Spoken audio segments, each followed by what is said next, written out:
What do you mean out of like the music? You mean Yeah, in the... So you never hear it in the house. music volume in settings? You literally just turn it all the way down. Oh, are we on? Yes, I think we are. A little bit of an intro, quite a long one. Should be good though. If you had a giant 1 mile long spirit level, imagine LIGO, right? It's 2 miles, isn't it? Yeah, if you were to put a bubble level on like the intersection of LIGO, that would be level. If you were to walk down the arm and place it on top of that, I would say it would not be level. That would be another good. So you say at the split point, that's where it's level on both arms? Yeah, I'm pretty sure that's where they leveled it. So, And what are the arms? What are the arms? If the center is level, how do you envision? No, he said no, not the center.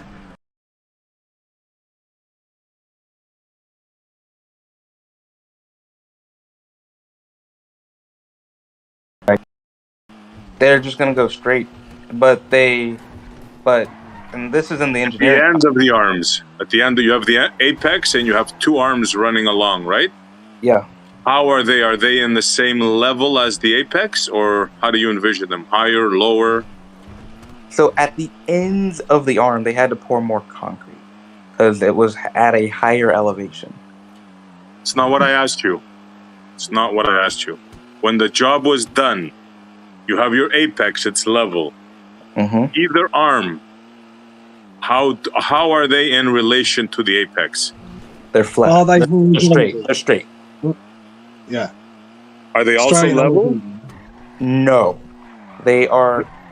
They at each spot they are not level. They like if you put a bubble level on the apex and you started moving down the arm, it would get off and more off level. How? Towards the up or towards the down? With the bubble level, it would either go left or right. No, hold on a second. You have a level at the apex, and you have two arms running. And I'm asking, you say they're not level at the ends. So I'm asking you, are they lower than the apex or higher than the apex? They have a higher elevation than the apex. So they're higher than... Wow. No, So not the high. horizontal raises in elevation for you. No. No, you said it would be higher. Hold on. The horizontal plane that was established at the apex will diverge from the surface of the earth. The horizontal plane stays straight, but the level of water starts diverging from the straightness. What? How do you envision that? You envision level water diverging from straightness? Yes, I do. Wow. How is that possible? Because level is a curve. And water is level. That's my model dictates, right? No, yeah. that's Absolutely. reality. But as I was saying, like, if we go back to the straight line test, you would be able to see which one's true. If water is curved, then there will be an angle. If level water is curved, there will be an angle between B, A, and C. If water level is straight, then all of them will be collinear. It's a test. I don't think there's any possibility of reaching you, bro. I just don't think so. If we do the test, that would reach me. At what point is vertical not perpendicular to horizontal? It always is. Every vertical is perpendicular to its horizontal. To its horizontal. And yes. What is a horizontal? It's 90 degrees from its vertical, and vertical is defined from the plumb bob. I wonder if I could do it, because over a short distance, you might be able to use the Auditing app and a water level. I mean, he obviously doesn't understand what level is. You don't understand. Hold on. It's not my problem if you don't want to learn. You're just on your I can guarantee you there will be a hump in the middle. If you side across from one side to the other, Just take my word for it, bro. no, don't take my word for it. Do it. I can guarantee you there will be a hump in the middle. There will be. I can guarantee there will be There will be a hump in the middle. There will be. There will be. I can guarantee you there will be a hump in the middle. Go and speak to anyone. Go up to someone that you know and just say, "Here, mate, is level horizontal?" Yeah. And see what you say. Horizontal, of course, level's horizontal. Well, there you go then. For level, especially when you do it on a small scale. Okay, if you're talking about the water level, the horizontal plane that a water level establishes is in the middle of the water level. You would have to understand what a line is. You don't understand. I mean, he obviously doesn't understand what level means. It's not my problem if you don't want to learn. Hold on. You're just on your own. Begging for your model to be You real. would have to understand what a line is. No, that's fine. That's fine. So logically it follows then that all perpendiculars to that line You don't understand. are parallel to each other. Yes, I agree. It also then follows that that line cannot be curved line or change angle anywhere along the line. That line, yeah, so this straight line we are using cannot bend because it's straight. I agree. That line, yeah, so this straight line we are using cannot bend because it's straight. I agree. This straight line we are using cannot bend because it's straight. I agree. You don't understand. I mean, he obviously doesn't understand what level means. You don't understand. You would have to understand what a line is. It's not my problem if you don't want to learn. You don't understand. Just on your own. You might be able to use the Auditing map and a water level. No reason, no logic, no wisdom, no worries. You don't understand. You're just on your own. Begging for your model to be No real. reason, no logic, no answers to questions. You don't understand. You're just on your own. Begging for your model to be real. You know what we call a vertical change? You know when we measure a vertical change? Yeah, it's an elevation change. Yeah, a vertical measurement in the vertical. Because it's a good approximation of the short distance. So you're saying that horizontal being straight would get a measurement from the... Oh, wait a minute. You use a tool called a level that establishes a horizontal, and then from that horizontal you measure a vertical change, don't you? I'm saying that You do though, don't you? Right? Do you understand that, right? You use a tool called a level that establishes a horizontal, and you measure a vertical change from that horizontal. And what do we call that vertical change again? elevation change. There That's you go. not I'm A saying. reference to the horizontal, obviously. But I'm in reality, like, and this is why I'm thinking of actually doing this test. In reality, specifically say that horizontal is actually not a plane. Your misunderstanding of my model is not my problem. It's up to you to understand You it. don't understand. You don't understand. Hold on. You don't understand. I mean, he obviously doesn't understand what level means. It's not my problem if you don't want to learn. You're just on your own. I have no problem with you all using the water level to establish a horizontal plane. It will be tangent to the curve of the earth. They would maintain the same elevation. But remember, levels occur. So then is a vertical angle just a right angle? Grab a water level, that same water level test, and sight across it. That's it. Anything that is 90 degrees from that plane will be parallel to the vertical that you established at that point. Whenever y'all ask me about surveying, I say, yeah, I'm not an expert. I defer to the experts. I know we'll carry on with you carry on, but I don't think it's. I mean, he obviously doesn't understand what level means. I mean, he obviously doesn't understand what level means. You don't understand. Hold on. You don't understand. It's not my problem if you don't want to learn. You're just on your own. We don't use proof in reality. That's pseudoscience.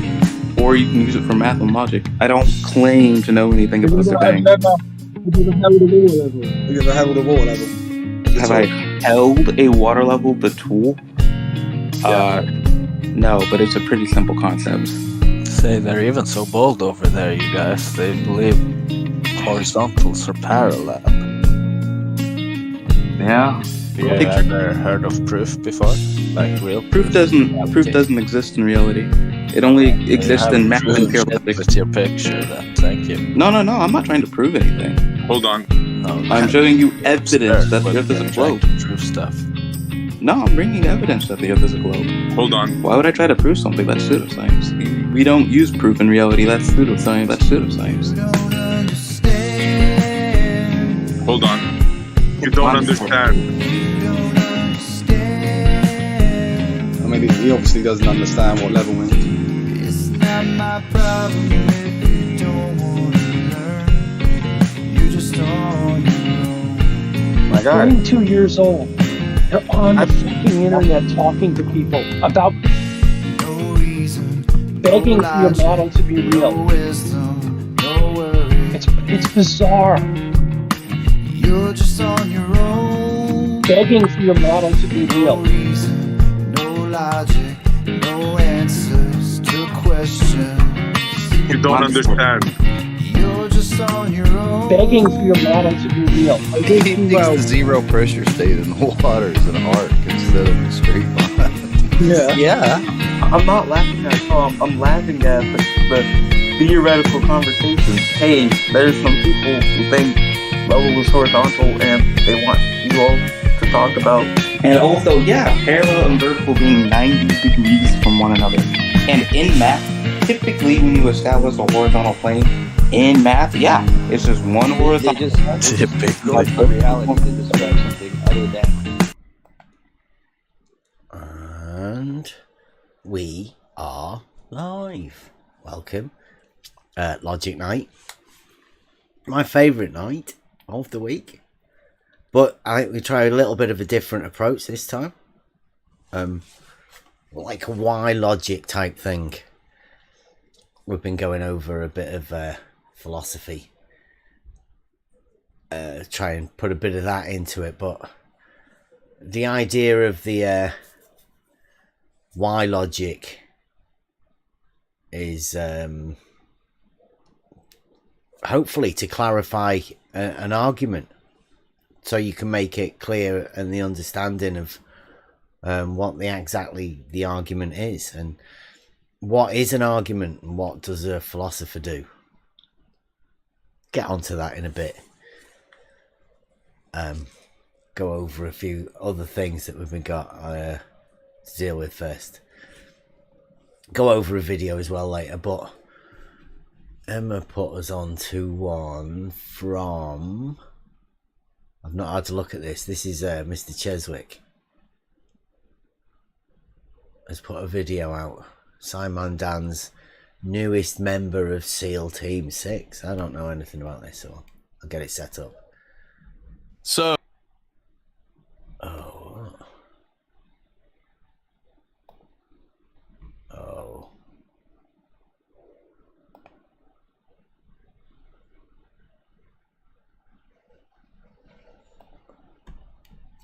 Oh, wait a minute, I just got to...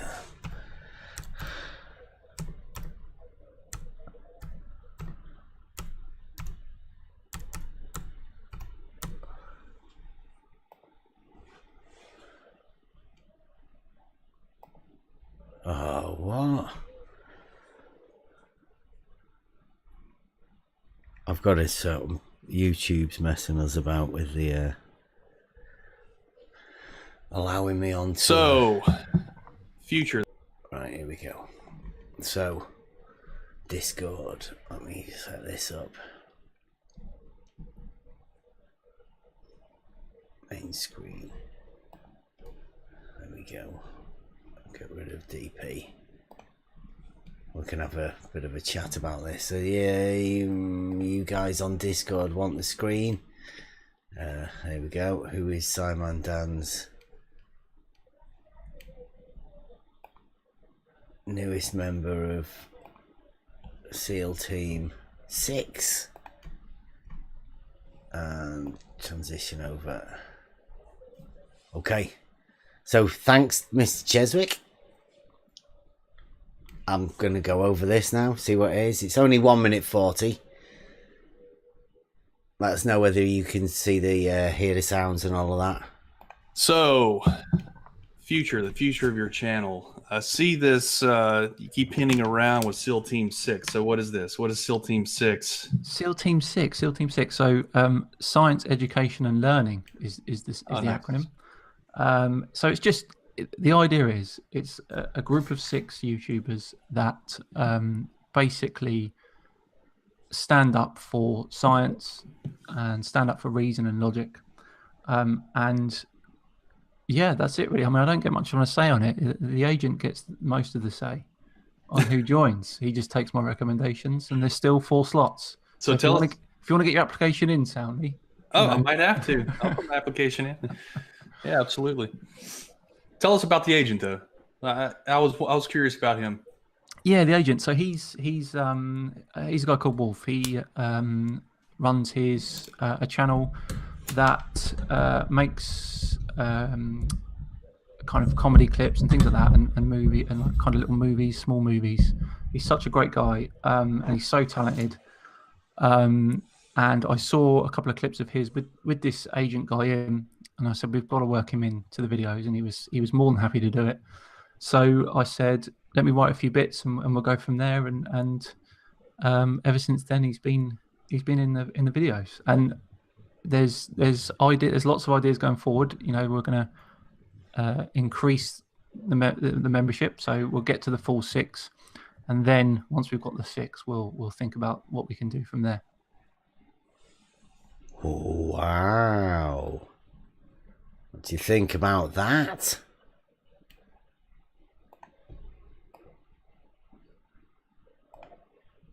What do you think about that, everyone? We've got a crack team of science educators. Yeah, standing up for logic and reason. Mm-hmm. That's Simon Dan, Conspiracy Cats, Fight the Flat Earth, Child Abuse Accuser, #1, and now Ranty. Level is horizontal bollocks and all of that stuff. So yeah, Ranty that's never gone up Winter Hill yet. And Cats as well, team. That whole team. Yeah. Science educators. Picture stirrers.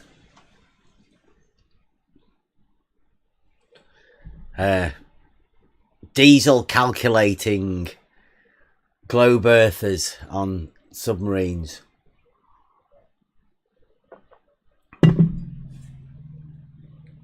So thanks, that was Mr. Cheswick that brought that to our attention. Thank you very much.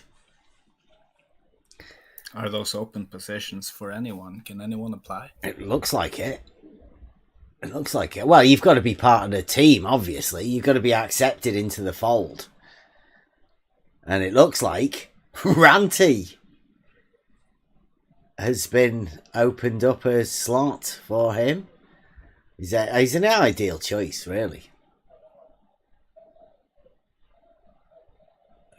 Does it look like they might have always been a team?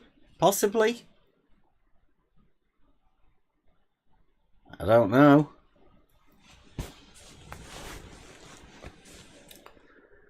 I wonder why there was a bit of a beef with us. I don't know. Could be good though, right? It could end up being very interesting. Yeah. See where it's gonna lead. We've got some logic competition though, right? Yeah. Because I'm not saying that we wanted to take it all, but I mean, I like the idea of us getting together and logicking the shit out of this stuff in an educational way. I mean, that's what we're all about. Should be good. Should be good. Should. Yeah, you can have two sides presenting arguments for once. Yeah. Not just heckling each other. Yeah, usher in a new way to talk to each other. Yeah. So anytime this logic team weren't, obviously once they've fully assembled the full six, then we'd be up again. Oh yeah, I'd go and have a chat with all six of them. Because that's what we're having a go at tonight is, a logical argument. And what is the idea of a logical argument? How's it developed? And what do you do with it once you have that argument? Like, what's it about? Well, you'd say, well, I mean, is a philosopher a logician? Or is a logician a completely separate entity to a philosopher? Whose job is it to do logic? Other than Betty? Who else does logic? I mean, is a philosopher a job also? Or is that... these are the questions that I think philosophers should be bringing around. It's a philosopher's job, in my opinion, to ask questions of people, to usher in a thought process that requires you to use a logical process. It's reasoning behind you coming to a conclusion that's based and along with the communication that you should be able to express that through all of this. So I'm glad that they want to have a logical discussions, because obviously they don't need to be heated. There doesn't need to be any name calling. There's no emotion involved in logic. Or there shouldn't be. Yeah, I agree completely with that. And that's why I said earlier, finally we can have some arguments being presented. And both sides could go over it and talk about the logic that builds the argument. And we can put the logic up against side by side, and we can compare and see, which one is actually logical and which one isn't. Or are both of them maybe logical? What's actually happening, instead of this randomly coming up with claims on the spot like we've seen recently. Yeah. Well, it's going to be good to have a more structured and organized and more concrete progression of the discussion, I guess. That's what I want to say. Yeah. Well, I would say that a logical argument would be put forward like triangles have 180 degrees, not wanting to, overcomplicate it. And that would be a statement of truth, right? And you could back that and you could bring that forward into an argument. As we know, there isn't much of a logical response to that. So I'm unaware of how the SEAL Team 6 would like to play this argument. Obviously, these are the best of the best. Clearly. Yeah. I mean, they've got the top four. I mean, Only 2 slots left. Not And that there's they've a already betting been filled, for fuck's sake. But who do you reckon it could be? Who else is there out there in the? Because I reckon they're gonna have to have somebody. Sean Huffrod. Could they bring Reds back?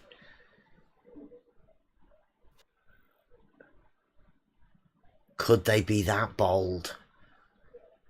Maybe Wolfie? Will Wolfie accept?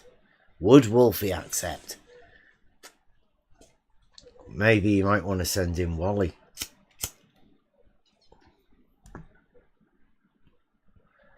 Maybe Beddy. Rumpus. George. Blue. There's only 2 slots left. Ranty's already took them. How could you not have George in there? Or Rumpus?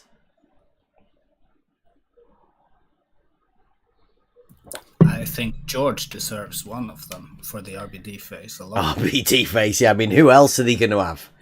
It's not as if they can bring Jesse or that guy from Maine in. Maybe Larry? No, they can't. Larry wouldn't work with those guys, would they? Where is George? Water skiing. All that.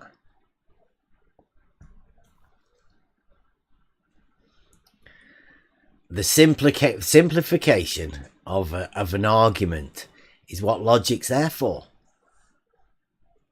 And it ends up, if you use it properly and mind your P's and Q's, thank you very much, Emma,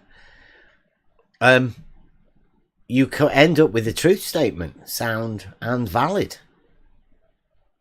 Some people end up calling them tautologies, which is the ideal statement. Really, if you can get a logical argument that people call a tautology, then you've hit it on the head, right? It's an irrefutable logical argument in a statement of truth. Obvious. That's what you aim for whenever we oh yeah, look at that. Ian's just put in the chat. Sean Hawkins. I mean, he's been around for long enough, hasn't he? Can I get him in number 5? Sean Hawkins, that's what I support. I stand by Sean Hawkins. He deserves to be on SEAL Team 6. Are you kidding?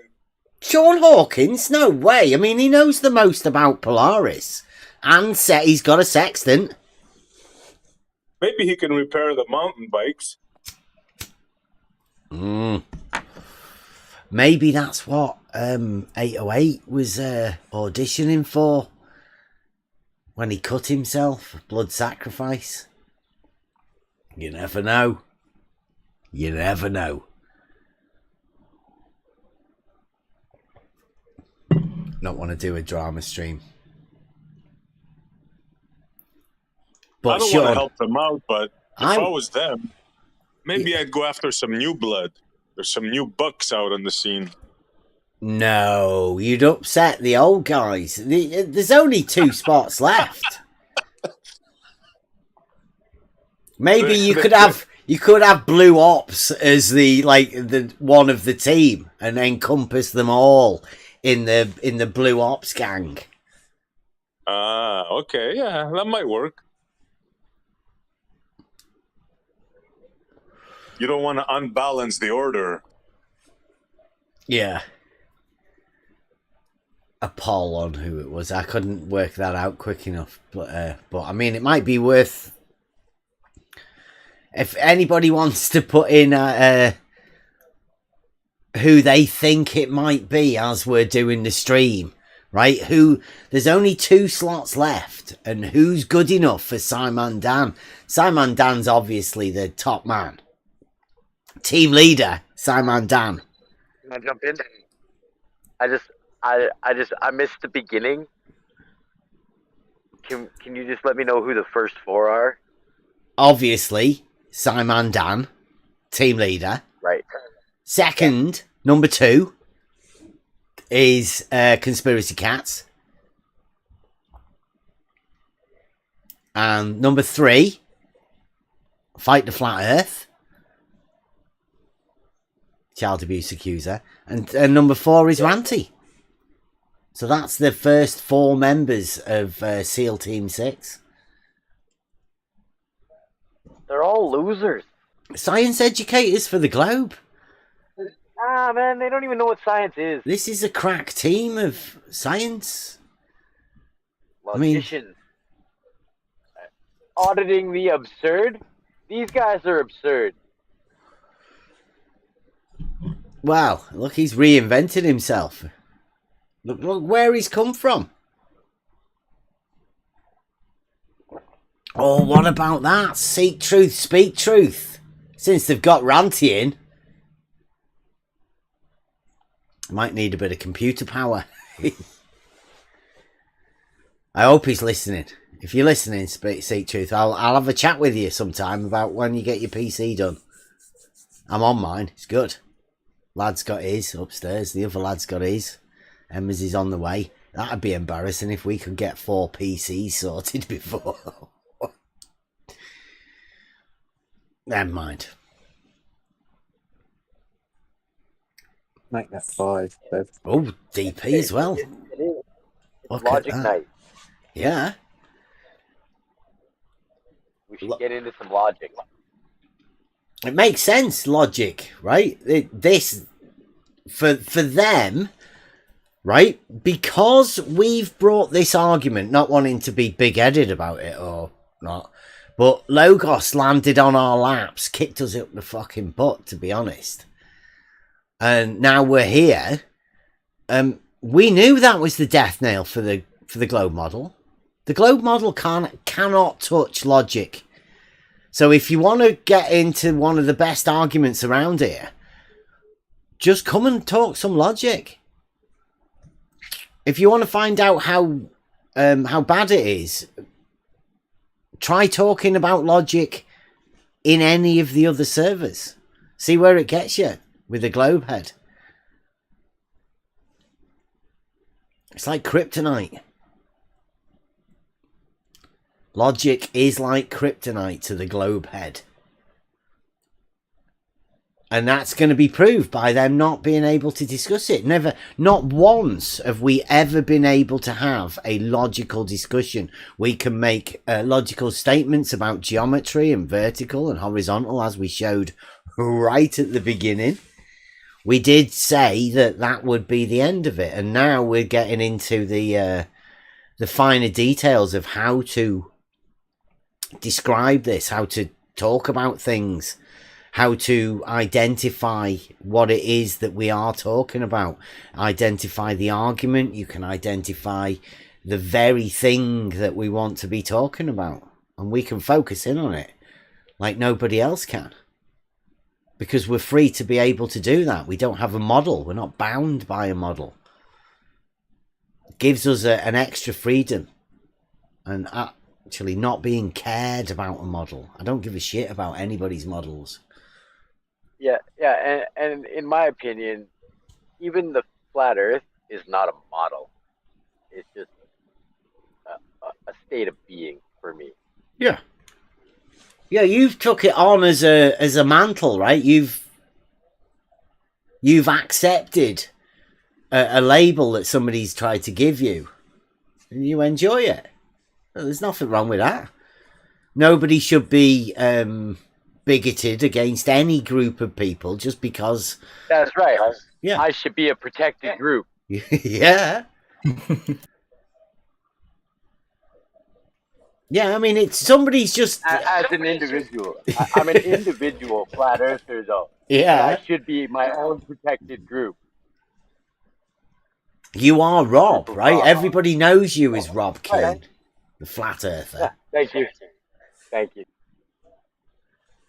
I'll talk to anyone, right? But I particularly like somebody with the guts to be able to be like Rob. Admit he's a flat earther, but know that it's not flat and it's not a model. It's just a state of being for Rob. That's good. and I'm glad to be on the level. I can see how people can use it. I just choose to not. It's just a strange thing. I'm definitely strange, Bev. Thank you very much.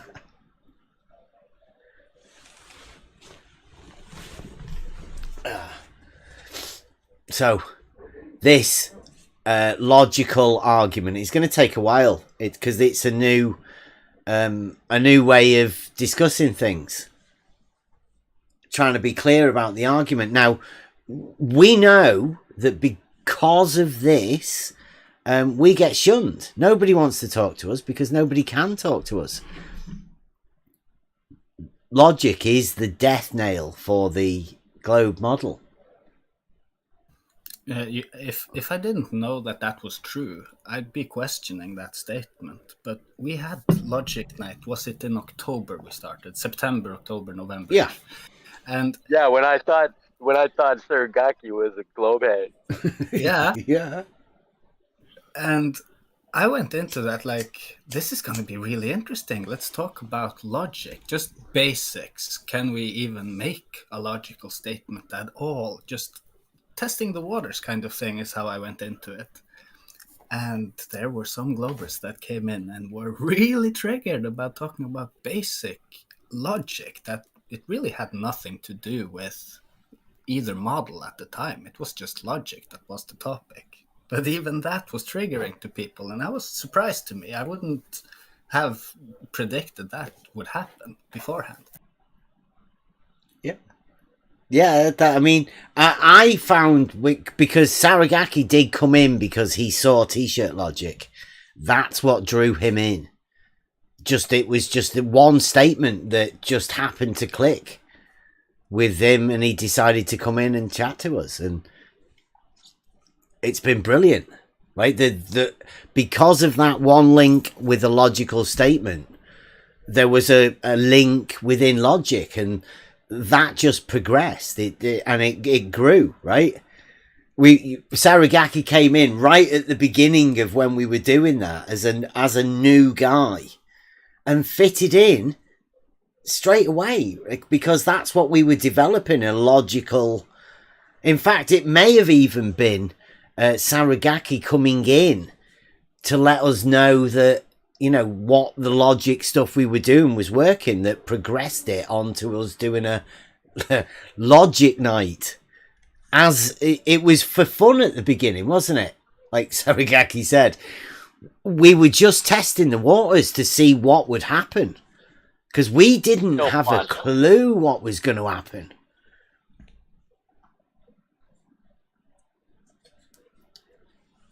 And look where we are now.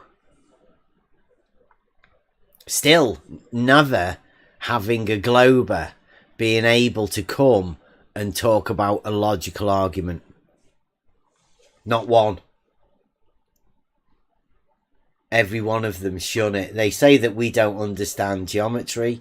They say we don't understand logic. But do you think they can come in here and explain what part of the logic we don't understand? No. No, because we understand it. It's just it doesn't fit their model, and they want to come in here and push their model on it.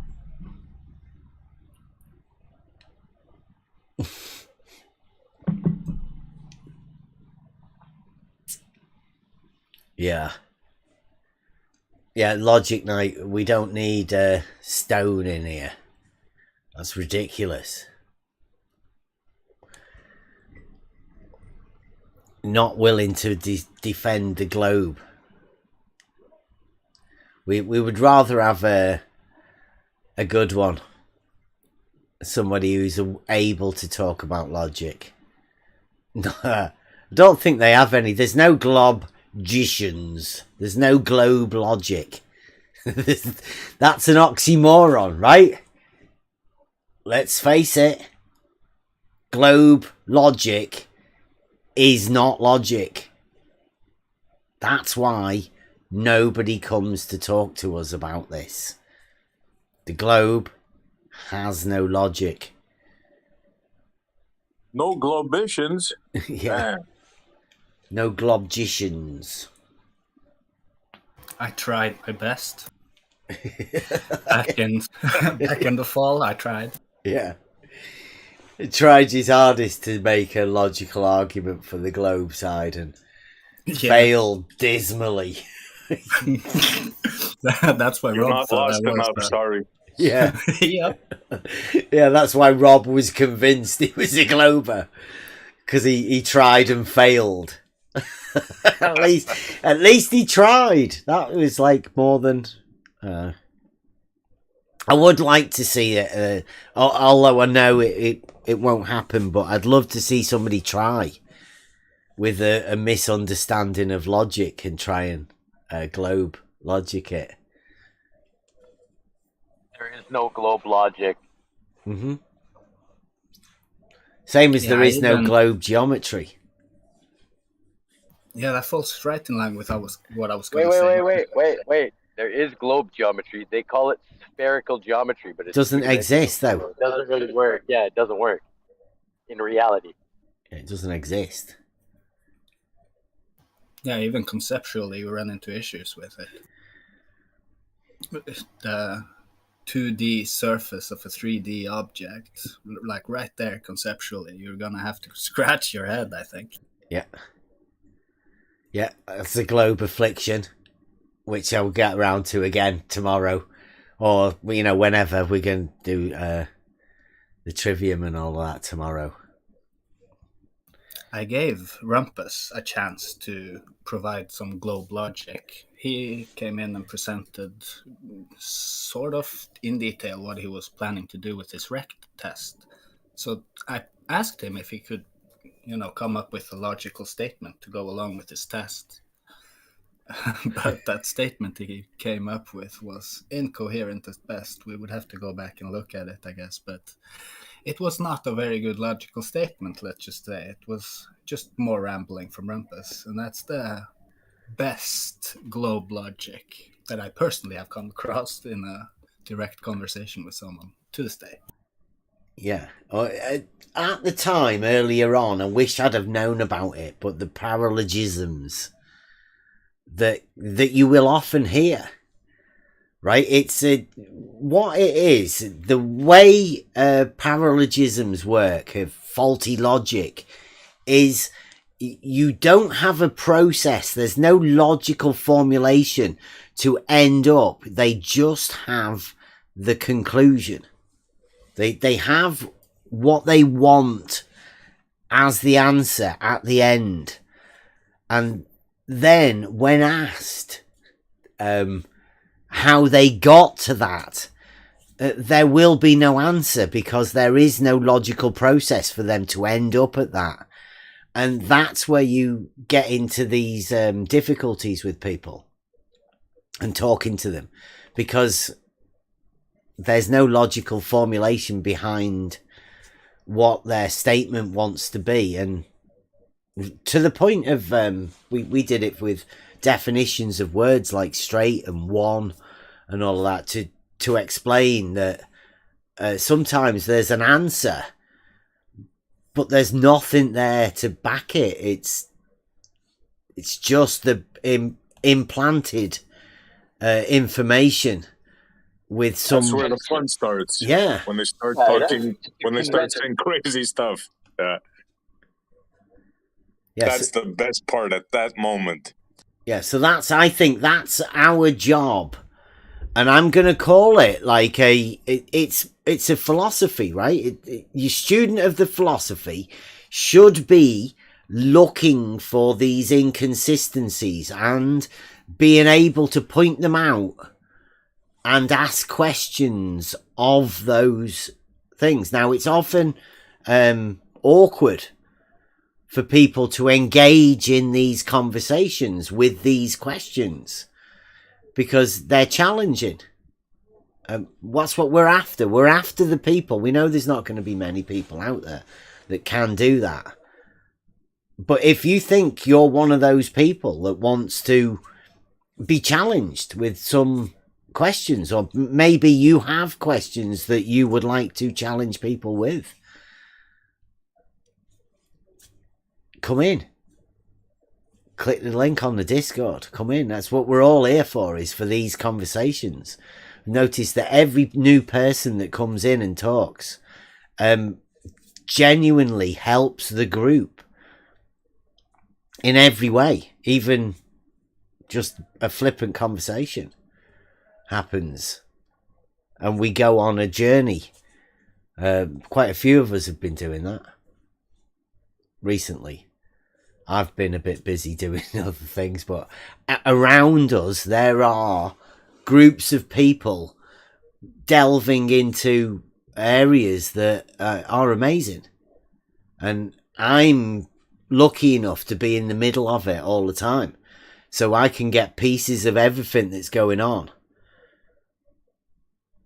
and I don't know, just do whatever we do. I'm going to go over a thing in a minute. I just need to nip away for a few minutes. So are you guys all right talking about something, or do you want me to put a Buster song on?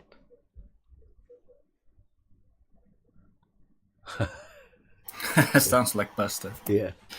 I vote Buster. Okay, I vote Buster. Right, which one do we want then? Oh, I'll do the Logos. I'm going to switch over to you. I've not done it. Agents of the Logos. Not heard this one for a bit. I'll be back in a minute shortly.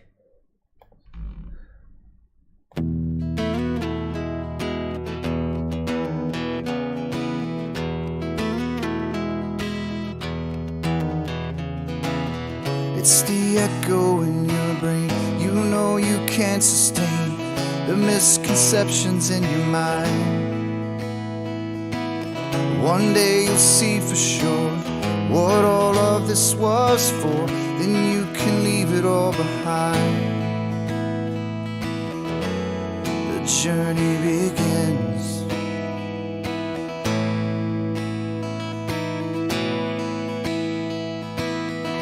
I am the one, yeah, that will show the proof. I am the one, yeah, that is searching for the truth. I am the whispers of the logic in your mind. I am an agent of the Logos.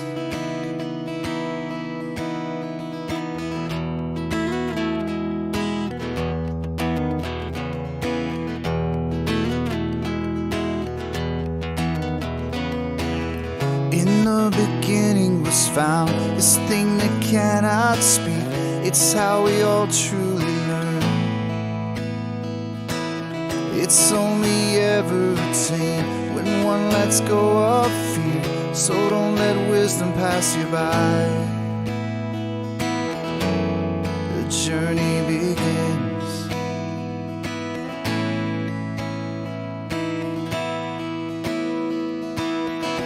I am the one here that will show the proof. I am the one here that is searching for the truth. I am the whispers of the logic in your mind. I am an agent of the Logos.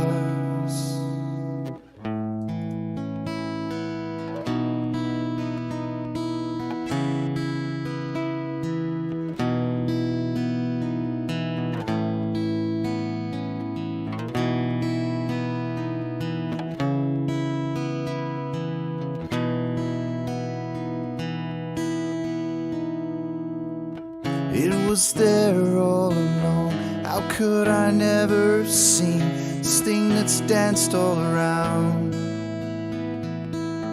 It wasn't until I left behind the things I believed that I could see things so clear. The journey begins.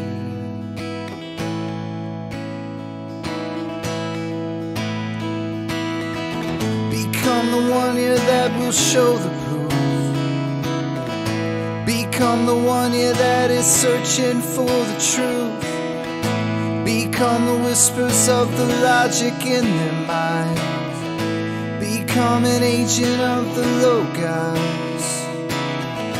Become an agent of the Logos. We are the agents of the Logos. And we are back. make the brewing a bit. Thanks for bearing with us. Buster songs again.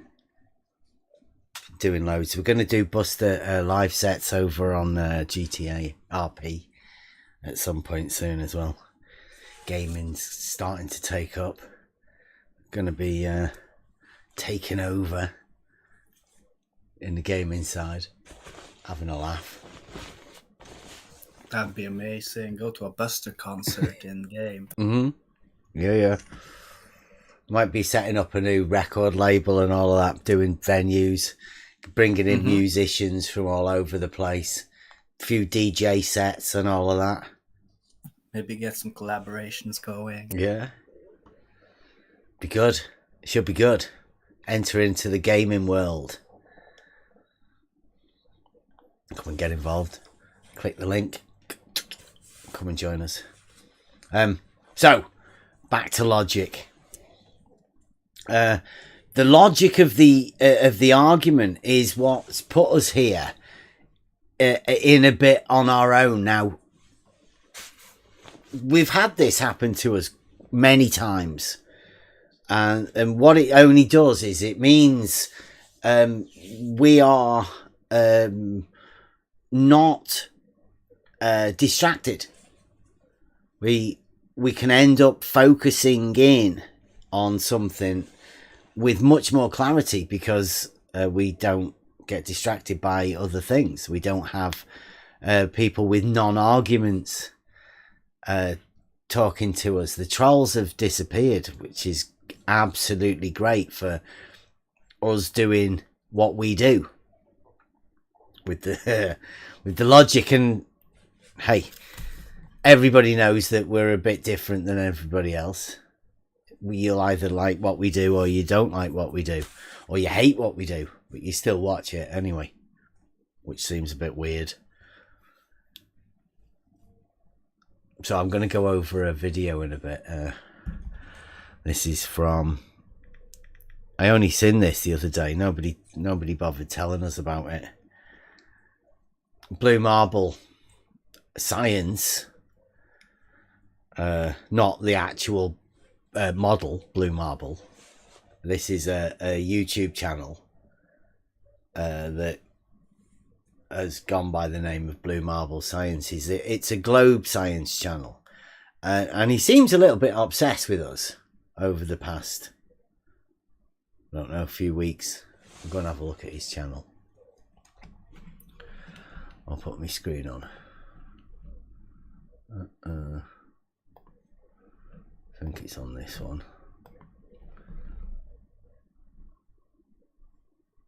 No, maybe not. Change my screen.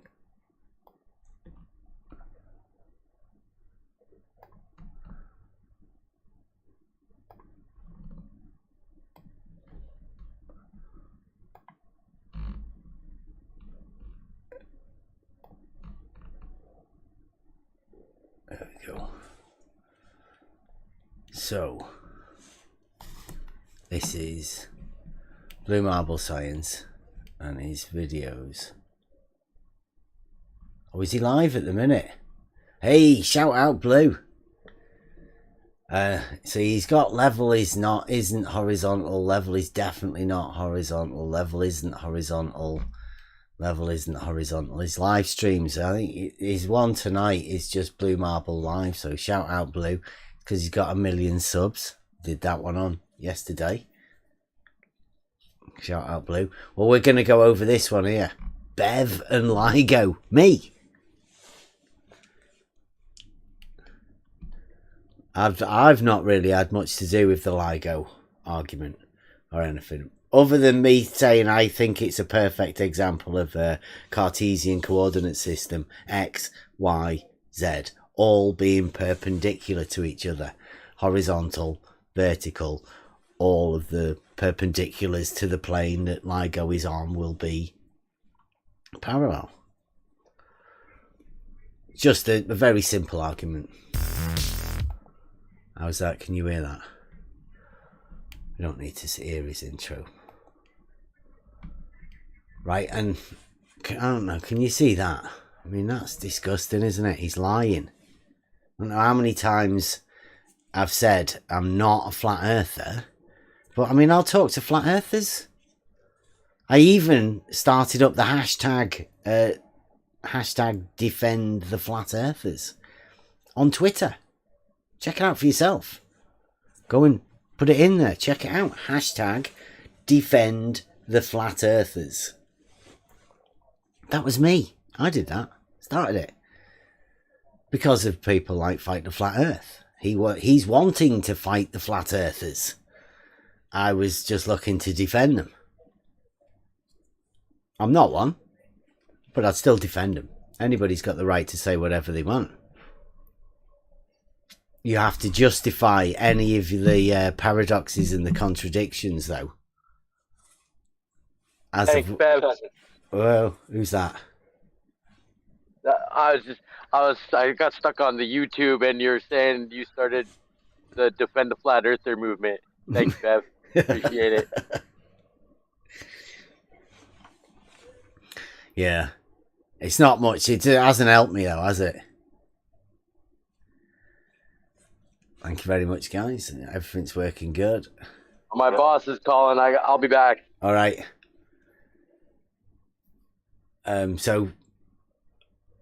LIGO. Blue says, LIGO, flat earthers like Bev.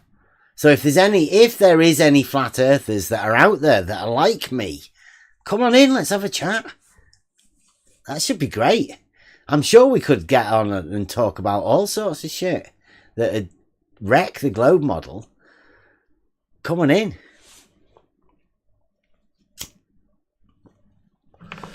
So we'll go over this. APM's on. Ooh. Here we go. I'll put it big screen. Because he's talking about me. And we'll have to keep stopping it and going over it. So this is new to me. This is as new to me as SEAL Team 6 was. We only seen it the other day. I don't know whether Blue's going over us or what. I don't know. Otherwise normally known as LIGO. You know, flat earthers like Bev Try Thinking just hate this thing. I'm not too fussed about LIGO. And I definitely don't have emotions like hate for anyone. Absolutely despise it when we bring it up because they know that it shows the curvature of the earth, and they also know it was their idea to use it. Now, LIGO is straight. That's what we used it for. It's the straightest thing in the universe. It was one of the first arguments, although it got misconstrued because we were all talking about LIGO. And Zanuck it was talking about Slack. But he was having balls rolling to the middle on a straight line, which sounded fantastic. And that's why we go to this, because this is where one of the contradictions within the globe model occurs. It's a paralogism wrapped up in an argument between the drop, the hump, and the straight, and that's where it fries Glober's brains to the point that Blue's going to explain to us, hopefully tonight, exactly why where they have a problem. I'll go over it quite simply. It goes like this. This is the 3 words that I've titled this video, right? Level is horizontal. It's a statement of truth, fact, provable. But because level is horizontal, that means that the water level is horizontal, because level has a word, and it doesn't have 2 meanings, because if it did, that would be contradictory. It would go against the very grammar that we are trying to talk about. Words are very specific and logic is very specific, as is reality. There's a definite link there. Now, because of that, we say the SE's got the skateboard paradox. We have the double drop hump, the nutsack drop, and the Kozlowski hump. All paradoxes that are obvious within a logical framework. You can easily make an argument around level being horizontal, but the trick is how to formulate it in a way to expose the paralogisms that exist within the globe model framework that people aren't aware of. Only people within this arena that have become aware of how we talk about this stuff logically. So there is no drop, there is no hump, but in order for you to have a level line, it needs to be straight and at equal altitude, which means off the floor, which means you can't involve a tangent within it. The framework of it is gone. You're just talking about a straight line at equal altitude. But then on the model, you have to have a drop away from horizontal with level, because there's a curve factor that doesn't exist in reality. It's a very thought-provoking argument, in order to, because you'll end up wrapping yourself up in knots with it, and that's what the globe model relies on. But in reality, it's a very, very simple statement.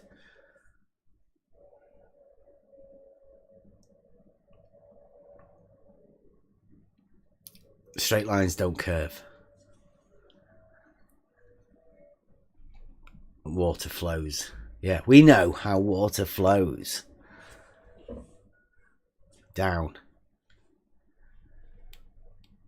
So, this is a paralogism waiting to happen. And I'm loving the way that Blue has to go about it. Let's go. We have 2 LIGO installations in the United States. One is in Hanford, Washington. That's the one you see the picture of here. And there's a second installation in Livingston, Louisiana. Here's the one in Washington from Google Earth. The 2 arms of the interferometer are shown there where the arrows are pointing. I'll put some red lines on there to make it a little more obvious. Nice. Red lines. Perpendicular. Each one of those arms is 2.5 miles in length. When we get down close, the arm looks like that. It's a concrete enclosure, but that's not the important part. The important part is what's inside the enclosure. Inside, there is a 4-foot diameter steel tube that is dead straight. It's one of the straightest things we can construct. Wow. Dead straight. Uh-huh. Setting it up for paralogisms. Horizontals, this is one of the best things about this. Horizontal planes and lines do not exist on the globe model. And this is the straightest thing we can have. Why is that important? Well, the curvature of the Earth is very subtle because the Earth is so huge. You need some sort of straight standard to compare to. And that's what LIGO has. There are 4 of these arms, each 2.5 miles in length, and each one is dead straight. Dead straight. Dead straight. Straight. Keep Bev, saying it. I've sorry. got to do this right at this moment. They are talking about you, Oh, not in Blues. Farmer's Boy. Yeah. Oh. On his live stream right now. Nice. In here, are they watching this? Are they? They're not Farmer's streaming Boy this. did pop in. Well, I Yeah. think Farmer's Boy was watching this. Feeble is quite annoyed. He said that you're a fraud because you never did a test. Oh. And Blue said basically all you've done is prove that water is level. Good. Well, as long as we've established that water is level, let's start off with that. That's a good base. But that's nothing. That's nothing. That's no test. Yeah. It's just, it means nothing. So it was a test then. Blue is saying it was a test that did establish that water was level. I don't know. I gave up listening after that. I just thought it was quite amusing. The time I choose to listen to them, as I said earlier, it's like they're reviewing a video. We're reviewing a video of them reviewing a video of. It gets very complicated. Well, this is Blue's doing his presentation on LIGO at the minute. He's not really got, other than talking about us at the beginning and people, flat earthers that are like me. I don't know who they are. Oh, apparently as well, What's Up was one of us. Nah, don't know. No, he was never one of us. Never. There's many people that would come in and say that What's Up was never one of us. He came and talked to us, as does everyone. There's loads of people that have come and talked to us. It's dead easy to come and talk to us. We're some of the most easily to talk to people. But some of us may end up frustrating you. Extremely. Yeah. Hey, some of us frustrate us. Extremely. Yeah. Shout out God Scalpel. It's too good. I love it. Yeah, just come in for a chat. What have you got to lose? So here we go. The only people. Sorry. No, go on. The only people he mentioned were Mike Jones. Wow, Mike. Obviously you, and SC. Oh, and then he tacked Mobius on the end, and he went, and the others are just. Mobius. Yeah. Nice. Mobius is in Blue's head. Mobius is the LIGO expert and / geometry. He's got a really good knowledge of the two, which is why Blue's scared of him. Not only Blue, I think it was Bob as well. Mobius. It's a bit of a shame, really, because there's some talented people with some good brains that seem to get linked to us over here. And then, obviously, Blue realises that the intelligence of Mobius, and that's why he's scared of him. That's why he won't talk to him about this. So, shout out Mobius. Hopefully, Blue will man up at some point and have a discussion about the geometry base behind straight. Because that's what this is, right? It's straight. Yeah, I want to say one thing. Speaking of Mobius and LIGO, Mobius has a nice video out. Short, nice, concise, well done. Visuals, and he speaks.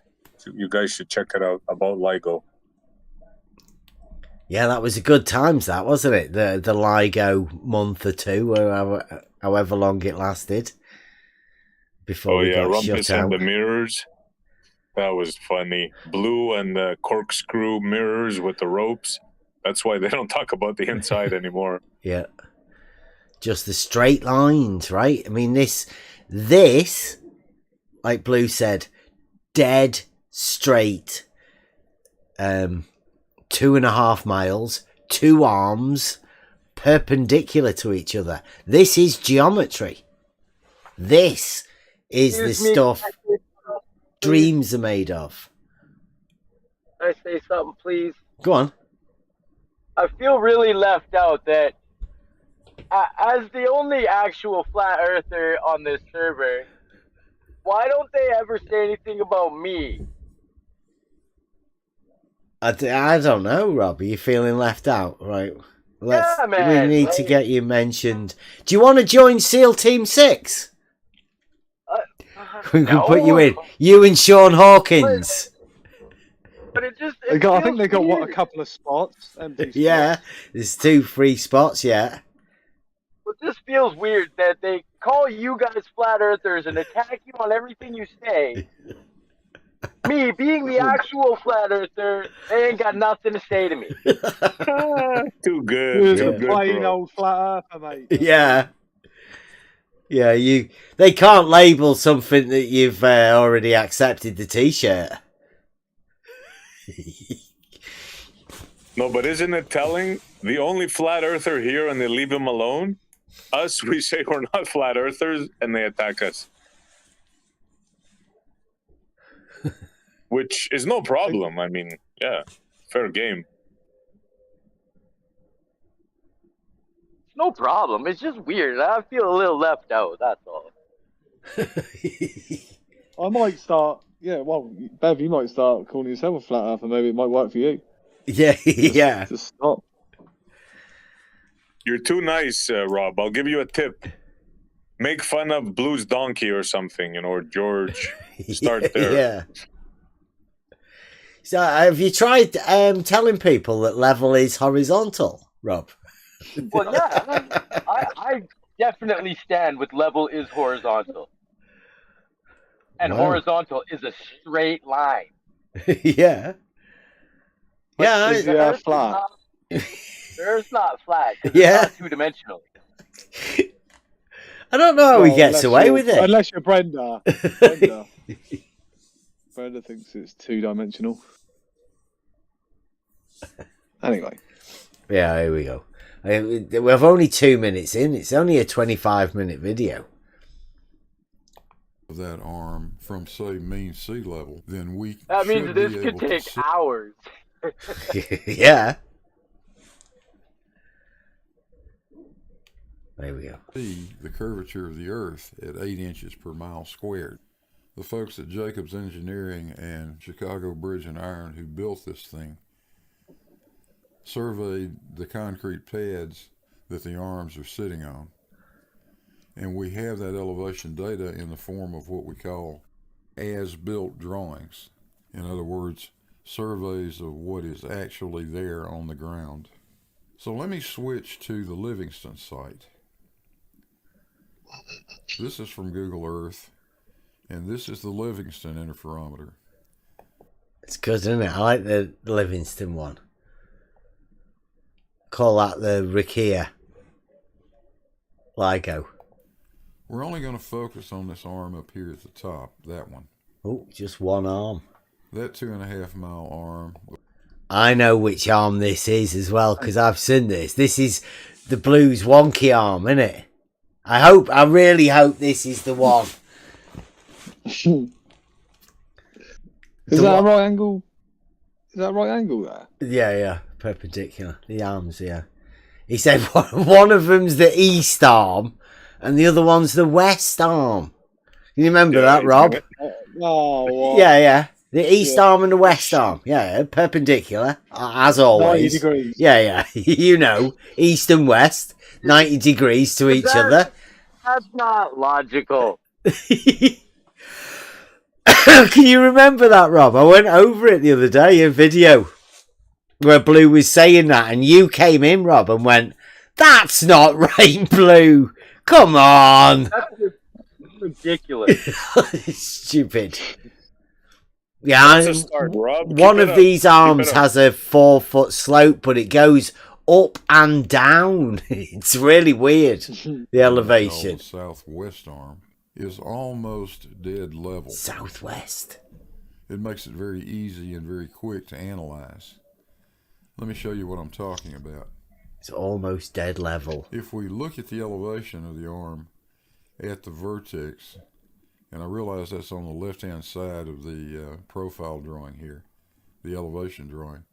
It's actually at the right-hand end of the photograph. It's up there. It's here. But it's over here.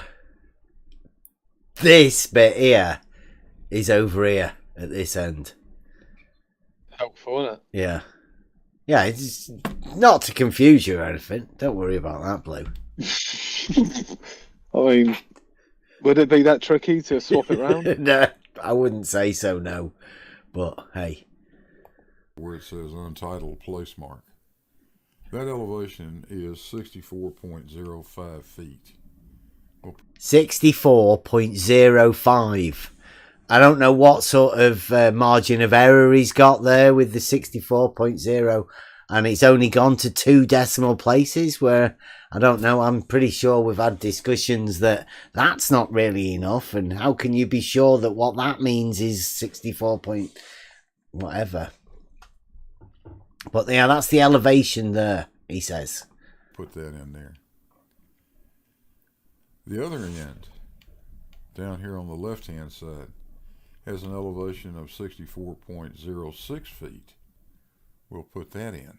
64.06 feet. And the elevation in the center is 63 feet. 63. Notice anything? The elevation in the middle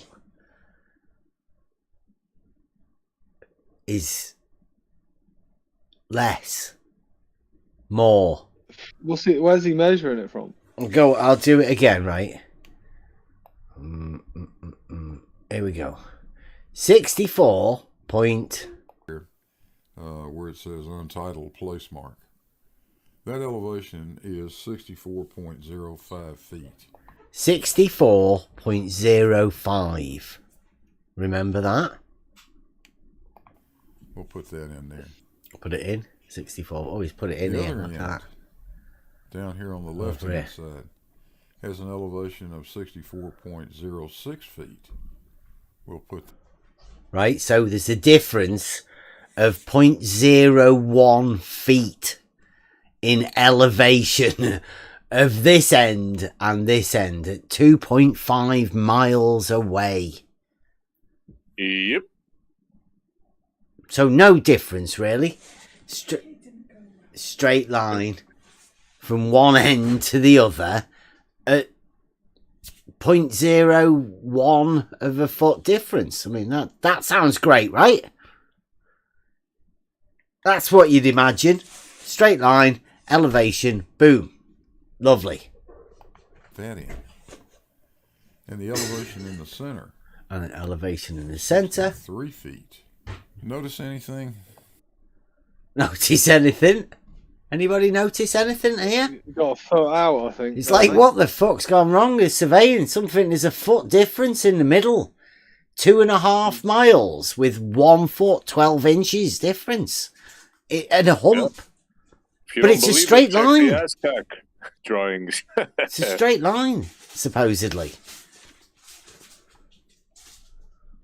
Yep. I love it. Yeah, this is the wonky So, arm. sag. Is it sag? Sag? No, it's 64. Lower in the middle, isn't it? Low, it must be lower, yeah. Or is he wanting On both ends. On both ends. No, There's a it is- difference in both ends. No, yeah, it's but- 64 feet. That's above mean sea level. So these ends are higher Yeah. Yep. than the center. So the straight You got sag, line haven't you? that we have for the concrete has it's higher at this end and it's higher at this end. Yes, sir. The concrete than in the center. Are you saying something's wrong with that? Seems wrong to me. Well, nah, I'm not saying that. I'll just leave everybody else to try and work it out for yourself. Like it would go to the center, wouldn't it? If you put some water at this end here and some water at this end, it would fill it up. Yeah, so within a there foot. there would be a foot in Absolutely. the middle, a foot depth in the middle, and it would be overflowing at this end and this end. I mean, doesn't seem straight like, to me. Well, how can it be lower though? I mean, you know, It's a paralogism, right? I can't even get it to. I'm like you. My brain won't allow me to see whatever that's meant to be because it's just doesn't make any sense. What Eve doesn't make any sense to me is the way that Blue is treating it as though it's that's exactly what you'd expect to happen. I mean, it's not. It's crazy. Let's see what the he does. elevation of that tube is 1 foot higher at each end than it is at the center. Yeah, he says it. The elevation of that tube is 1 foot higher at each end than it is in the center. That's a straight line. Both ends, yep.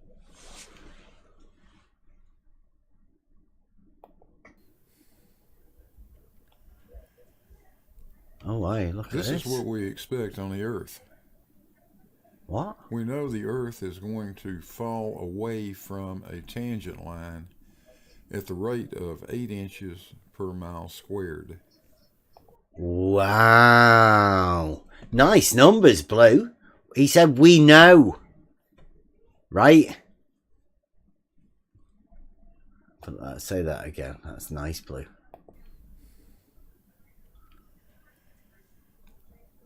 This is what we expect on the Earth. We know the Earth is going to fall away from a tangent line at the rate of 8 inches per mile squared. Right, we know the Earth is going to fall away. No, if there's a hill in front of you, it'll rise up. It won't fall away. That's ridiculous. That's a stupid statement to make, Blue. The Earth does not fall away, and we do not know that the Earth will fall away. Somebody's told you. Shadow Giants told you that. Those numbers. I don't know where they're going from. Where did you get that number from, Blue? I'd heard that was an old, outdated number. They don't use that anymore, Blue. Somebody should have told you that. Much better numbers than that nowadays. Remember that would be from the center of this essentially tangent line formed by the tube. So the distance is 1.25 miles. And over that distance, we would expect a gap to form between the tube and the surface of the Earth, or a known elevation of about 1.04 feet. We're within 3/16 of that. And this is based on measurements to poured concrete. That's phenomenally accurate. But let me show you another picture that'll show it even a little better. Does he not? Oh, look at that.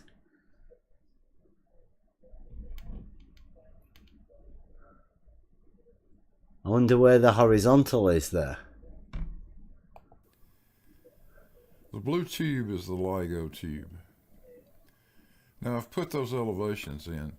64.06 feet on the left, 63 feet in the center, and 64.05 feet at the other end. That curved line is the level line, or a line of equal elevation.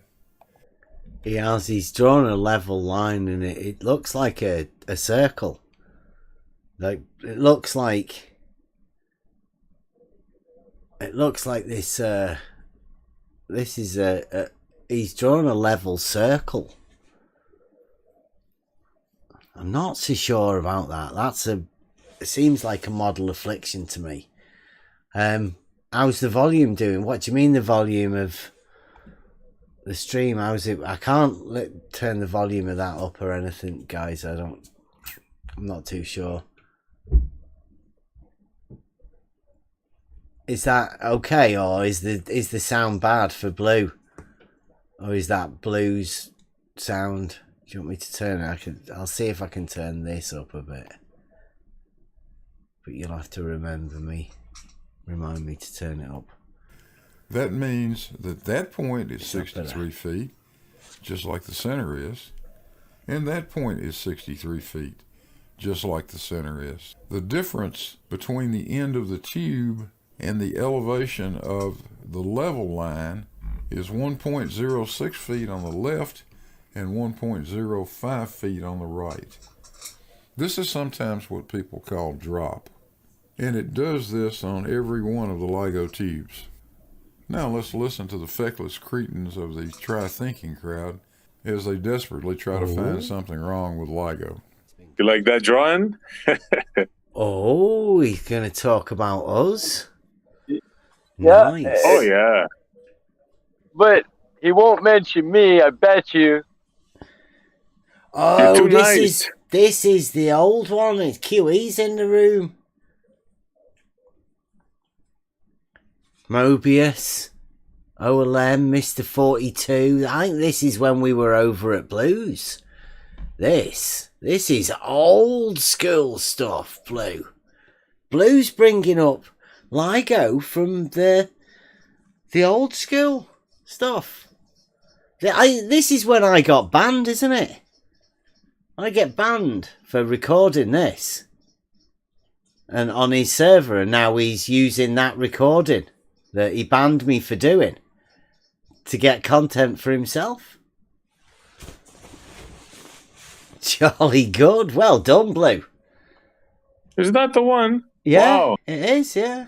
Look, it's got a double me in the background. 2 Yodas. You don't have to worry about somebody striking you, Blue. Don't worry about that. Yeah, We're not like you know who. Yeah. It's all right. Yeah. We'll be fine, Blue. Don't worry about it. Let's go. If you want to call the elevation data into question, Bev, that's up to you. Well, I've got to go by over the as-built drawings. Yeah, I'm just going off logic, Blue. It's on the XY axis, so you'd presume that that's the horizontal plane.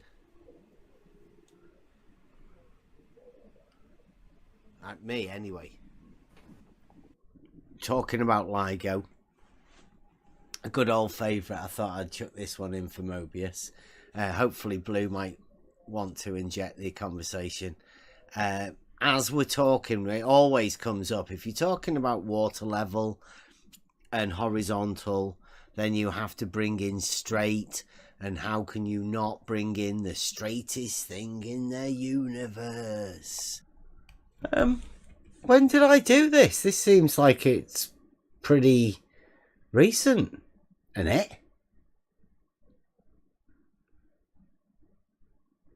Yeah, I don't think it's that old, this one. It's got Dog and Expose Antarctica and OLM in it. Has to be like, what, a few months? Yeah. Ever since you got banned. Well, everybody got banned. Yeah, I don't know. This is from a recording made on my Discord channel some time ago. I have no idea where Bev gets his information from. I don't really think LIGO is the straightest thing in the universe, but it's his. Come on, Blue, you know it is. Way, I guess. That's Zanuck. Zanuck said it's the straightest thing in the universe, not you. And nobody said you said that. Canal Blue, it's nothing like getting it wrong backwards. Everybody knows that Zanuck's the one that said it's the straightest thing in the universe. Nice. Well, I mean, this should give you a few little hinters. I think there's a bit about his balls in here at the end. The childish ball reference was to Cavendish. Can you imagine a grown, middle-aged man like Bev talking like that? What's wrong with you, buddy? Why don't you grow up? This is the guy that has donkeys and slapping mitts and all kinds of stuff on every video. I think you'll find out that most of the comments he has are always about men's private parts and all sorts of stuff. Blues, he's obsessed with it. And we are like we were just saying about his balls, his Cavendish balls. That's the entire thing of what the Cavendish is. It's based on the balls. And Blue got them quivering. I mean, Earthquake quivered his balls. How could you not talk about Blue's balls? There's plenty of pauses. I think this was from when we went over there too. Seems in the chat. I presume they can set the plane anywhere they want to set it. As the report says, to minimize site cost. He's just said that they can set the plane to wherever they want to minimize site costs. That's an important skill to have, isn't it? Less construction costs. Less construction costs. Do you want to? I'll go over that again because. Yeah, site costs. Is that because he needs to site both ends of the water level at the same time? So? This is LIGO. He thinks they can reset the horizontal plane to wherever they want to minimize site costs. I mean, that's fantastic. See, since we have since found out when we originally did this that there are no horizontals on the globe model. They don't exist. So every point, somebody told us the other day, every point has its own horizontal. So that's everywhere is horizontal. Every point has its own horizontal. So it becomes really difficult to understand what they're talking about, and confusion is the name of the game here. The simplicity of it is the arms are straight, both of them, and they go perpendicular, which means the X and the Y can definitely be related to them, and they are on a plane. Simple. Now that plane is either horizontal or it's not horizontal. If it's not horizontal, it has a slope to it, and they would know where that slope goes. If, like Blue says, they can change the plane that they are building LIGO on. It's not, it's just horizontal. Let's see where we go. Presume they can set the plane anywhere they want to set it. As the report says, to minimize site cost. He presumes that they can set the plane as to wherever they want it to minimize site costs. Listen to the incredulity as these asshats show how truly ignorant they are when it comes to anything to do. Oh, there's no need for all the name calling and the ad homs, Blue. Logical discussion. You'll never get yourself onto SEAL Team 6 talking like that. Science educators, Blue. With construction or engineering. LIGO, that is. Concrete guys. That's kind of like the Earth saving, construction cost. Earth moving. Yeah. Remember the Earthworks project? Yeah. The 4-foot earthworks. So I can just, it's perfect for Rakir, like, you know, well, you know, we've got LIGO and it's the most straightest thing in the universe.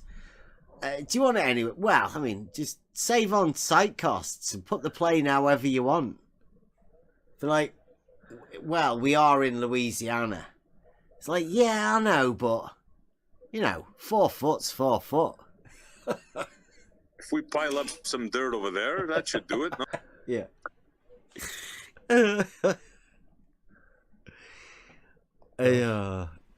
He does. I mean, he claims to be an engineer. He speaks on behalf of engineers. I just point out the logicness of the argument, right?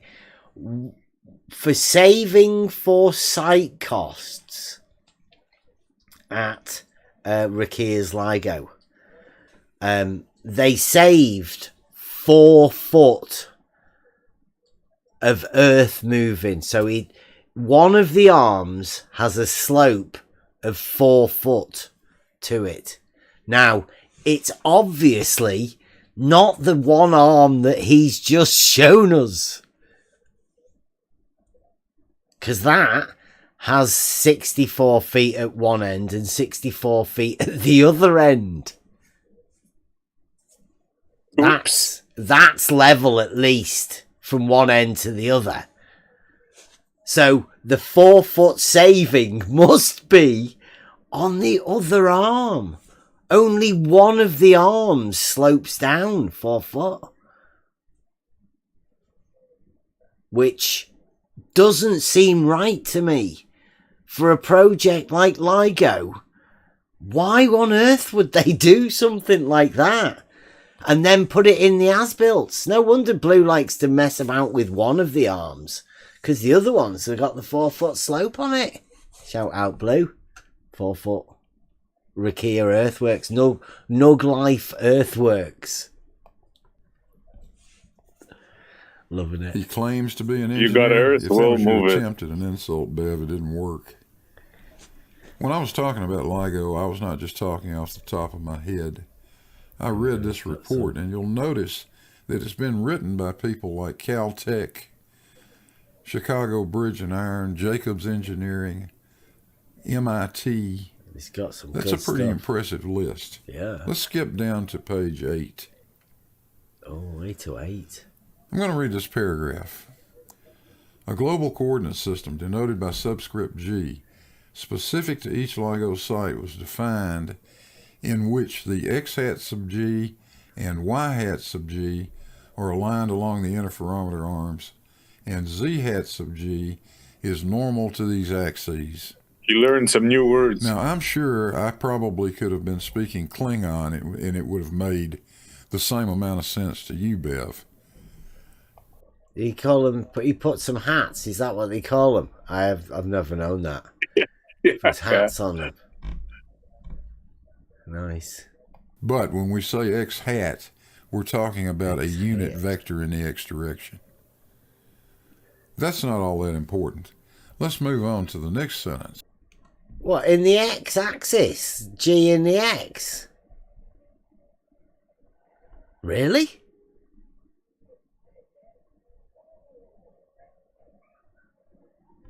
Nice, because you've got Z as well. The interferometer plane was Good. chosen to minimize construction costs determined by the local topography, such that the global coordinate system lies in a plane that is located tangent to the WGS-84 model at some point within the triangle defined by the 4-kilometer arms. At some point within the 4-kilometer triangle. Now, triangle, 2 straight lines with the arms, and obviously the distance between the other 2. So that triangle, yeah, straight triangle, 180-degree triangle, plane triangle. Some point, somewhere in there, says Blue. I think Blue is claiming to have found where it is, because he's found where the exact thing is. He says, where it goes up at each end.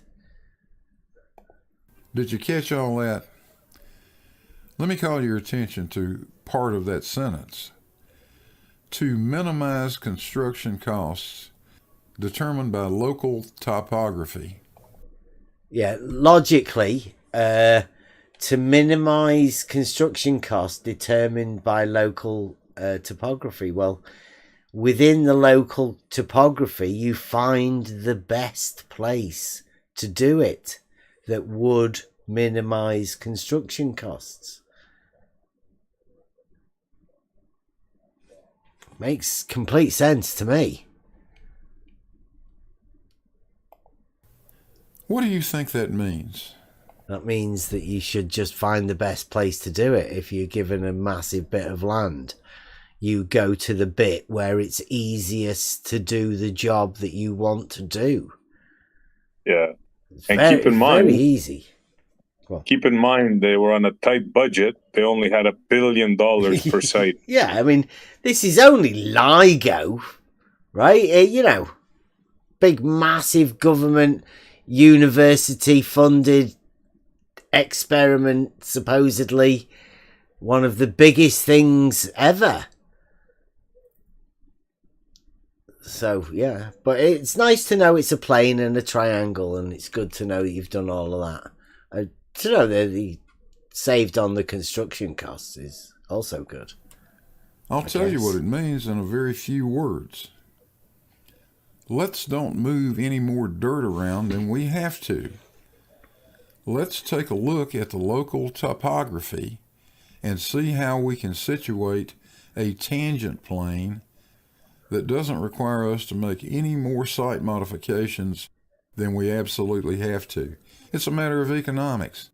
This is what engineers do for a living, Bev. And when they talk about situating LIGO, they're talking about this. This is Livingston in Louisiana. There's one arm of LIGO, there's the other arm. I'll highlight those things in red lines and connect the dots. That is the triangle they were... Hey, triangle! 180 degrees, right? As all triangles do. Love it. No, that's one of their spherical triangles. No, that's an isosceles. These two sides are the same. We're referring to. Those two arms of LIGO form a plane. A plane? And that plane is tangent to the WGS 84. Triangle, right? It's a 2D triangle. It's on a plane. I like it. Blue's finally coming round to geometry. This is bang on Euclidean geometry. Because if you have X and Y on these axes, then Z would be perpendicular to this plane that he's talking about with this triangle.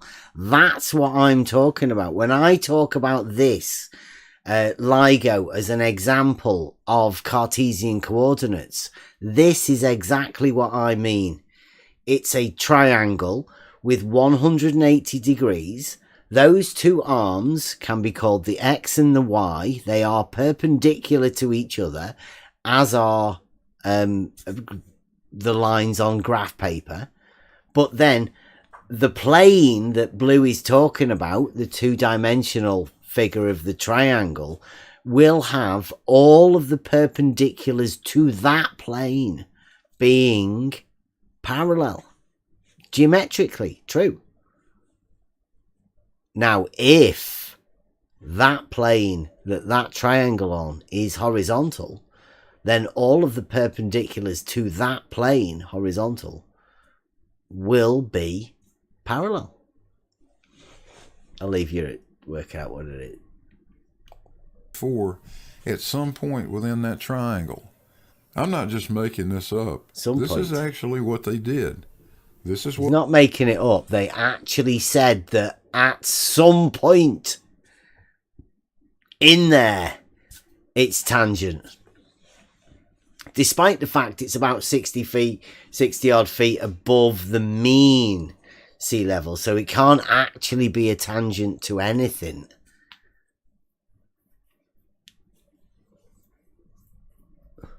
But Blue imagines it's a tangent to something. The plane of this triangle is tangent to some point within it. Because that's how exact they are. Just some point anywhere in that triangle somewhere. Hopefully. What engineers do if they didn't need to move too much earthworks, that is. I just have that X and Y as the horizontal plane, and the Z-axis is the vertical change in height, elevation change. It's pretty simple. Makes sense, right? X and Y, horizontal plane, Z, vertical. Any vertical change is the elevation change established against the horizontal. Call it a slope. Call it whatever you want. Simple. There's definite elevation change. Not on the arms. Yeah. On the arms. Blue says there's an elevation change on the arms. On the arms. On the arms, yeah. The straightest thing in the world. On the horizontal plane. Is that really low volume on mine? Because I apologise for that. It might be because I'm struggling to get volume through from Blue's, but it looks like Blue's got the same problem as well on his end when he's watching our videos. So it'll get lower and lower. If we're going to do this conception of in these videos, or inception or whatever, then we're going to end up not being able to hear what anybody's saying. It's really low, that, isn't it? Or is that just me? Oh. I hear it good. Yeah, the arms of LIGO. I think you gotta figure out your YouTube output.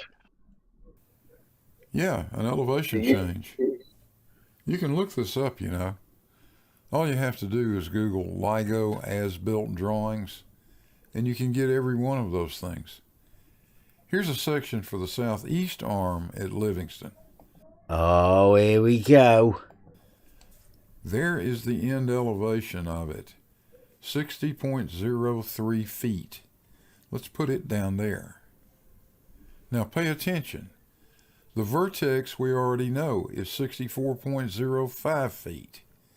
Subtract 60.03 feet from it, there's an elevation change of 4.02 feet. 4.02 feet. So where's it tangent to? Because it looks like it's dropping. That's right, isn't it? If it goes up 64 feet at either end at that top end, why is it dropping even more? Shouldn't it be the opposite way?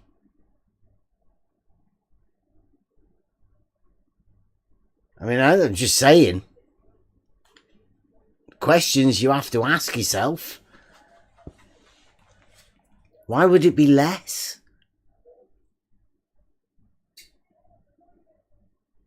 And if it's less, then where's it tangent to? What's that mean? It's crazy.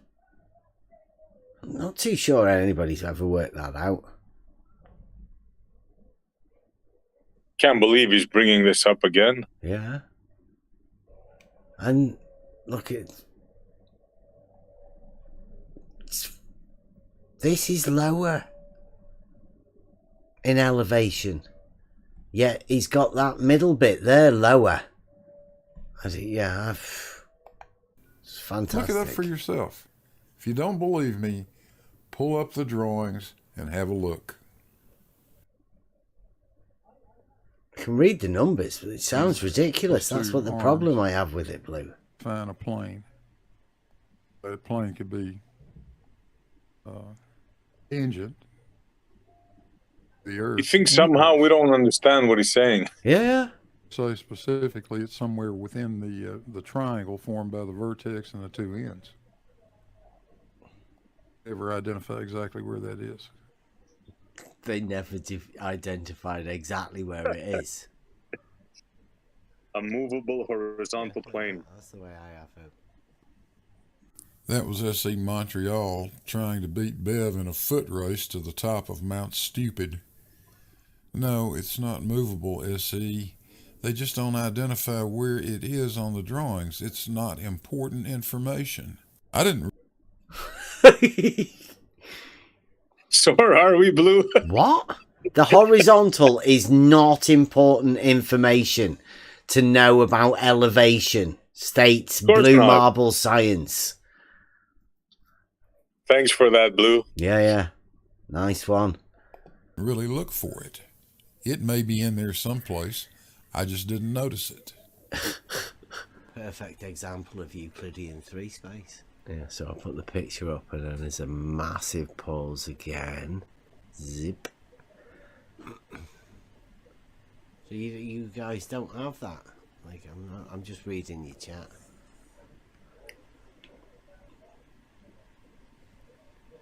They even, Rakir was saying, they even call them the X and Y arms. I mean, surely that's what they mean, right? I don't know where that came from, Bev. X and Y. What, the X and Y arms? Rakir came and said Put to us. that on there. Does that come from Just LIGO? been talking to him. No, I put it on there. Because that's what it is. The X and the Y and the Z. I may have got the X and the Y the wrong way around. I don't know. Like Rakir said, I don't know which arm it Well, you're is. the one that put them on there. Why'd you put them on there the wrong way around? Just because it's X and Y. And Z, just because it shows the Euclidean 3 space. Well, I've not seen a drawing from LIGO Z. calling either arm an X or a Y. Calling the west arm and the east arm. See, he's left that in. The west arm and the east arm. This is the Yeah, bit there's a whole thing on it. You'll if like I remember this. correctly. You'll like this, Rob. You'll like this. All of the S-bills. What, west and east? Yeah. You want to try that again? Doesn't call them X and Y. Everybody listening. I'll go over it again. Listen to what Blue calls the arms. Put that on there. Does that come from LIGO? No, I put it on there, X. Because Okay. that's what it is. The X and the Perpendicular. Y and the Z. I may have got the X and the Y the wrong way around. I don't know. Like Rakir said, I don't know which arm it Well, you're is. the one that put them on there. Why'd you put them on there the wrong way around? Just because it's X and Y. And Z, just because it shows the Euclidean 3 space. Been over this before. Well, I've not seen a drawing from LIGO Z. calling either arm an X or a Y. I don't think this Calling one, the no. west arm and the east arm. All of the S-bills. What, west and east? Yeah. Yep. Right, so I say X, Y, and Z because all of those three are perpendicular to each other.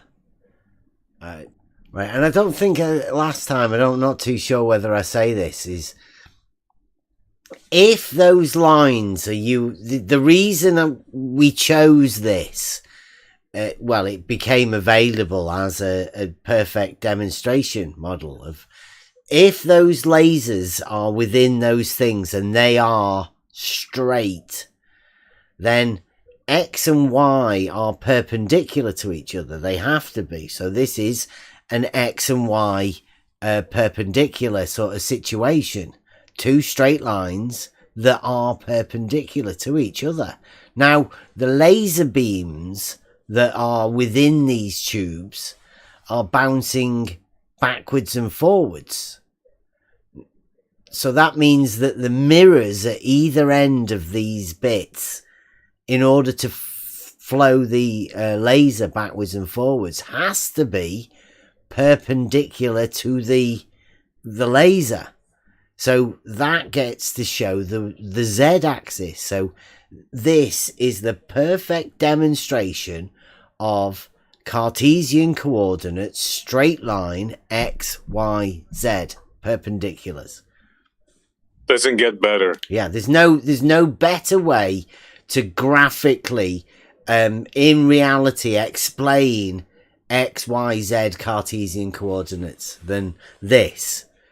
And that's the reason I chose to put X, Y, and Z on that, because, I mean, it's geometry. That is literally the reality aspect of geometry and the Cartesian coordinate system. But the Cartesian coordinate system is built upon right angles and Euclidean geometry. It's just a way to express it. It's perfect for a demonstration of Euclidean geometry. And what I don't think gets expressed enough is the Z being the mirrors that bounce the lasers backwards and forwards. They have to be, in order to make the however many ridiculous amounts of bounces they say for the laser backwards and forwards. They have to be perpendicular in order to maintain that. If they're not perpendicular, the light will never hit the mirror again. So precise must they? What they say, they have to be so precise. It's like almost unimaginable, down to the neutron, the proton. We're talking like microscopic calibrations here. Yeah. It's just a very easy visual example of that.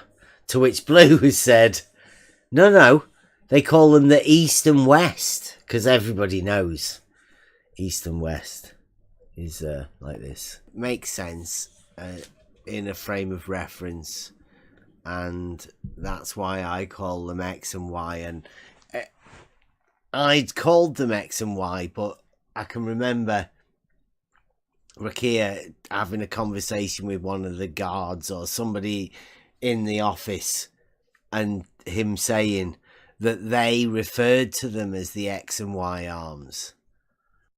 So Rakia, the guy that tried to crash the Cavendish party, is now getting his technical advice from Barney the Rent-A-Cop at the gate at LIGO. Is that what you just said?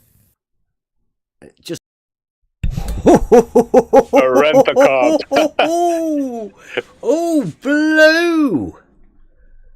Let's do that again. Oh, Rakia's in. I think he's away over on holiday.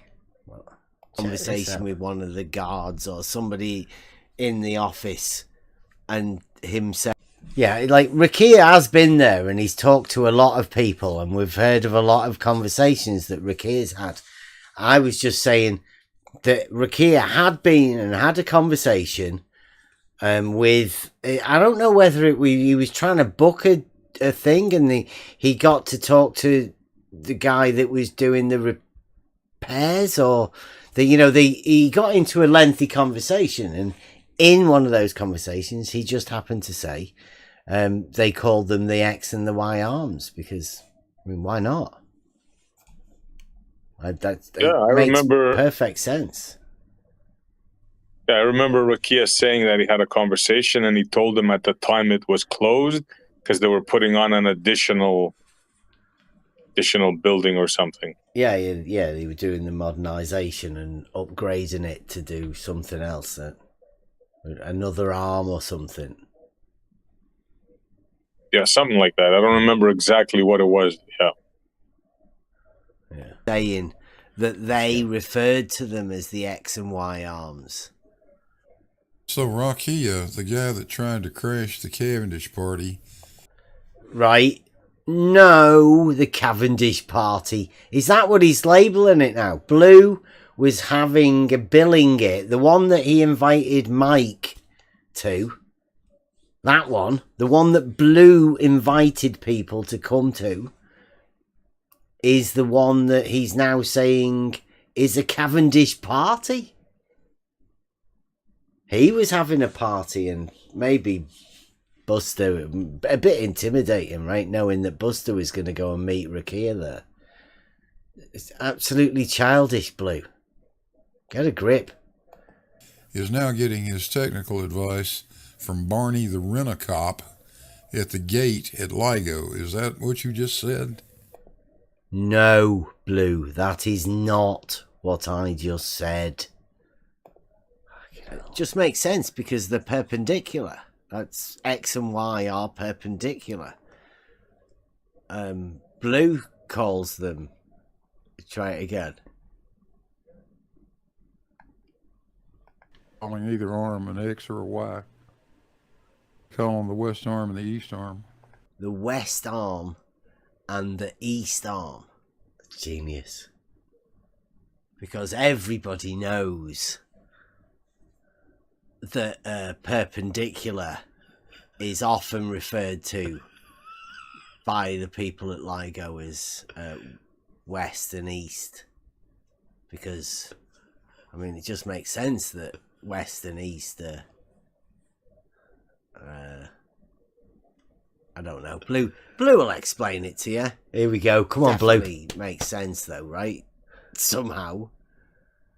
I say X and Y. Calling either arm an X or a Y. Calling the west arm and the east arm. Calling the west arm and the east all arm. All of the as-built. What, west and east? Yeah. Yep. No. Yep. Yep. It's a big pause. They're perpendicular. His globe. That's me pointing out that they're perpendicular. Come on, Blue. Still a bit of a pause. One's called the west, one's called the east. Double west down by Blue. Come on, Blue. You sure about that? West and east? Wouldn't it be like west and north or south? Even Rob Keane. No. Shout out Rob Keane coming in to ask Blue, to question Blue on the east and west perpendicular. This might be a chance, Rob. Yeah, come on, Rob. Get yourself in here. Represent the flat earth and have a go at Blue, not knowing what perpendicular is in east and west. Here's a way for you to get mentioned. Come on, bring it out. That was you. He'll be watching on YouTube. He might be doing staring at some brake pads. Knows that west and east aren't perpendicular to each other. Doesn't sound quite right. It doesn't take a rocket scientist to figure that one out. Like, why couldn't Blue notice that? That's the strange thing. Come on, Blue. I was stunned. Well, okay. Are you guys ready for this? This drawing is also in the as-built drawings. All you got to do is look it up. It's Parsons drawing LA-C-003. This is the Livingston site, and that's what I was specifically talking about. Let's see if we can figure out which way this map is oriented. Ah, there it is, down there in the lower left corner. There's a north arrow, just like my red arrow. Let's put it up here at the vertex. Aha. So we know that's north. And we know that both of those arms are south of a latitude line running through that vertex, right? So if that's north, here's a question for you, Bev. What direction is that? I'll give you a minute. This is good, right? That means that this over here is also north, and this over here is also south, right? All the way, and this bit over here is north, and this bit down here is south. The fact that he's put it here, I'm seeing a little bit of a wizard trick. With a bit of music to fool the masses, right? Who's he waiting for? That's right. That's south. Did he seriously leave all of that thing in the music as though he was actually asking me? Well, the recording of you. What? He put all of that music in to pretend he was... And then he could seem smart by putting south. Oh my god. Well done, Okay, Blue. I now love we it. know north and New video south. techniques. What direction is that, Bev? I'll not answer I'll tell you that what. one, Blue. I'll go ahead and give you the answer. Go on It's then. west. Wow. Let's blow that little section up there around the vertex up a little bit, like that. What's that say right there? Southwest arm. Okay. How about that arrow? Which direction would that be? There's only one left. That would be east, wouldn't it? What does that say, Bev? Nice. The southeast arm. Like that. Right, so is that directly in the north, or could you, like I said, put north and south over here, and then all of these would be to the east? Or put it over here, and then all of them would be to the west? I mean, what exactly is this? The idea of this? It's nice, though. I like it. It does say south. Identified as the west arm and the east arm, or southwest and southeast, if you want to be painfully accurate about it. Now, don't you boys feel silly? No. No, I still feel X, Y, and Z is a much better signifier in order to get the message across about perpendiculars. I do. But that's up to me. I wouldn't choose this method of showing, because that's, like I said, trying to explain perpendicularity in the Cartesian coordinate system is much better to show X, Y, and Z than this. So I don't feel silly about it at all, Blue. Not at all. But nice that you've done it. Tried to adjust. I'll tell you what, let's try it at Hanford. Let's see what they did. Oh, this is going to be tricky. Look where north is. North is that direction. Oh my God. Now what do we do? Well, if that's... I like this one. This one's northwest and this one's southwest. So according to Blue's last structure, what you do is you get rid of north and south and you just end up saying the two west arms. West and west. Nice. I like it. It's north. Then both of those arms have to be west of that line of longitude, don't they? That direction would be south. That direction would be east. And that direction would be west. What do they call those arms? The northwest arm and the southwest. And the southwest arm. Yep. Oh dear. Oh fiddlesticks. Oh, look at that. Looks like Blue's done it again. Done what again? Hey, thanks for playing, Bev. Better luck next time. What's Blue done? What's Blue done? Anyone know what Blue's done? He's gone this one here. He called this one the west and east arms. So he gets rid of south from both of them, and he says west and east. So when we go to the next one, we get rid of the north and south, and we have west and west. Oh, fiddlesticks, Blue, you've done it again. You genius, Blue. So thanks a lot, Blue. Logical arguments about straight lines and, well, just straight lines. That's all we've got, really. We can't go in here, do we?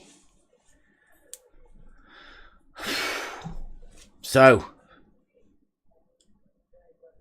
I did that mainly to hope that since we've got the science education team on the case, and one of the best examples of geometry that we have to explain what straight is, then you would have thought the Globe Earth team should be using that to explain how it differs from level.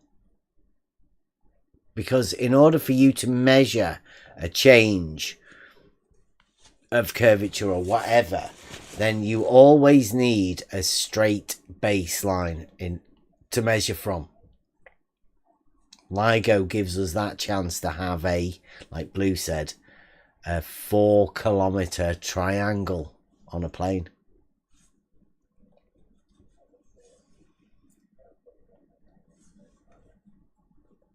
What's everyone think about that? I'm hoping that I know Mobius is working at the minute, so he can't come in. But we are hoping at some point to send our top man from LIGO, Mobius, over to Blue, who seems to be the Globe Earth team top man. I mean, it is only straight lines, and I know it's Euclidean geometry, which gives Mobius the upper hand over Blue, because Blue's got imaginometry. Mobius has a good grasp on imaginometry too.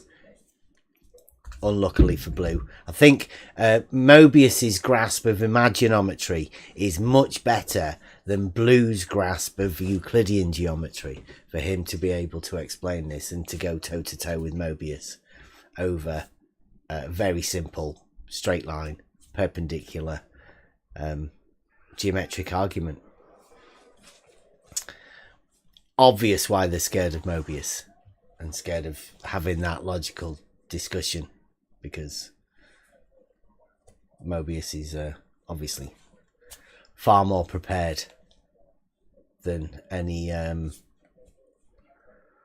Globe Earth advocate.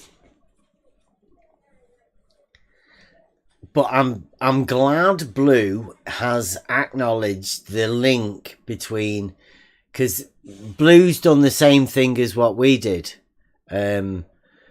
We had me and Essie and Rakia had the drop and the hump.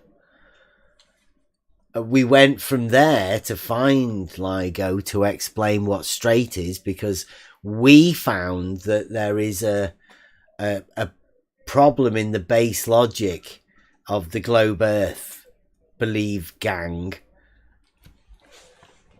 with a straight line in the horizontal plane. LIGO gave us that example, or an example of how to use the horizontal plane in an argument to express how hard it is and difficult it is to express curvature without that straight line base.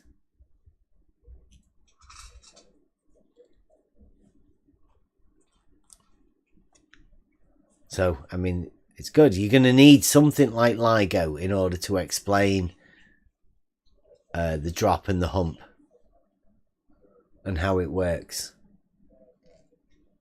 So use LIGO and that base template to explain maybe what a bubble level would do on it. You get a really accurate bubble level, maybe like a coincidence bubble level. Somebody might have used one of those already.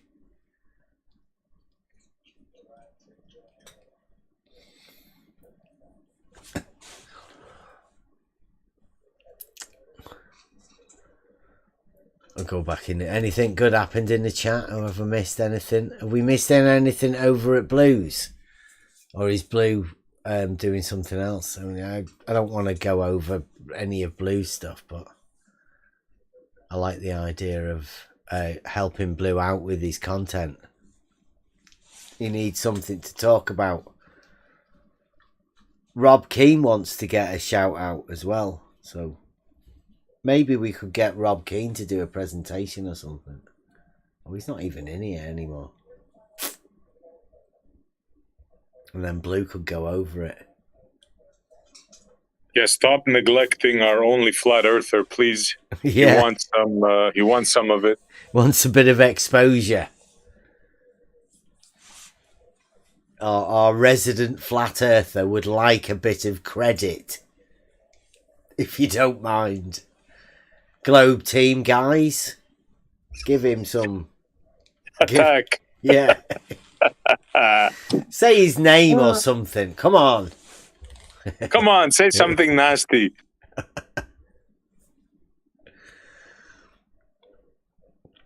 And what else was there? We went over Cheswick and the SEAL Team 6. Cheswick's been doing a few good videos at the minute, and it seems like he's looks like he's got his sights set on the I call them the troll gang, right? It doesn't surprise me that they've let Ranty in. I think Ranty was part of that gang all along. I personally call that Flat Earth Society crew. That's what they are.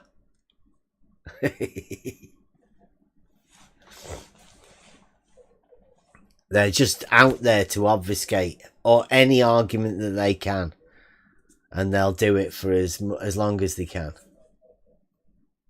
And that's what SEAL Team 6 is.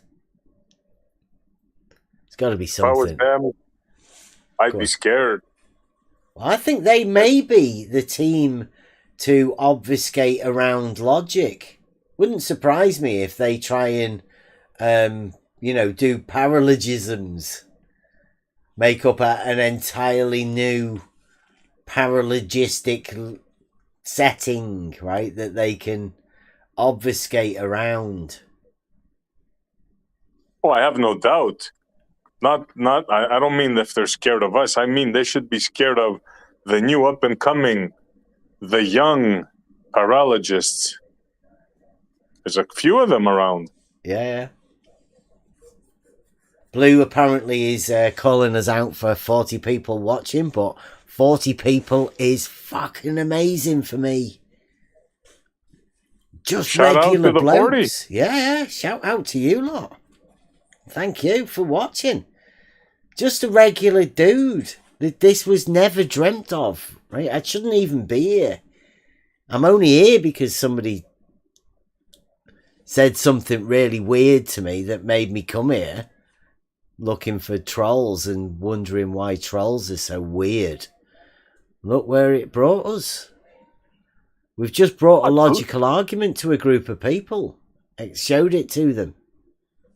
Hold on, for the amount of subscribers that Blue has, he only draws under 100, sometimes 80, somewhere there. I wouldn't talk if I was you, Blue. If you calculate the numbers, Bev beats you by a long shot. You know them percentage calculation things.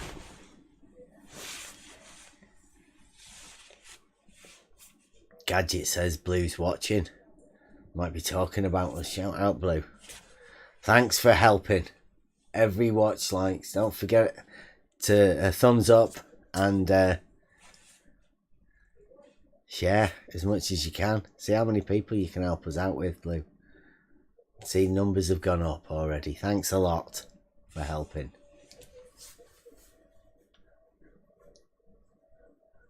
We can help you too if you hadn't abandoned us. We've got the best audience on YouTube. That's what we have. The most quality, the best thought, the best minds on YouTube. You know what they say, pound per pound, cell per cell. Brain cell per brain cell. Come on, Blue. I knew that would trigger you.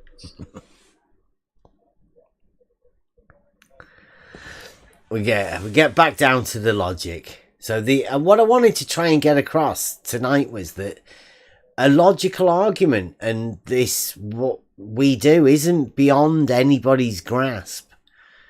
It may be slightly new, and it may just need to be have a discussion about certain things.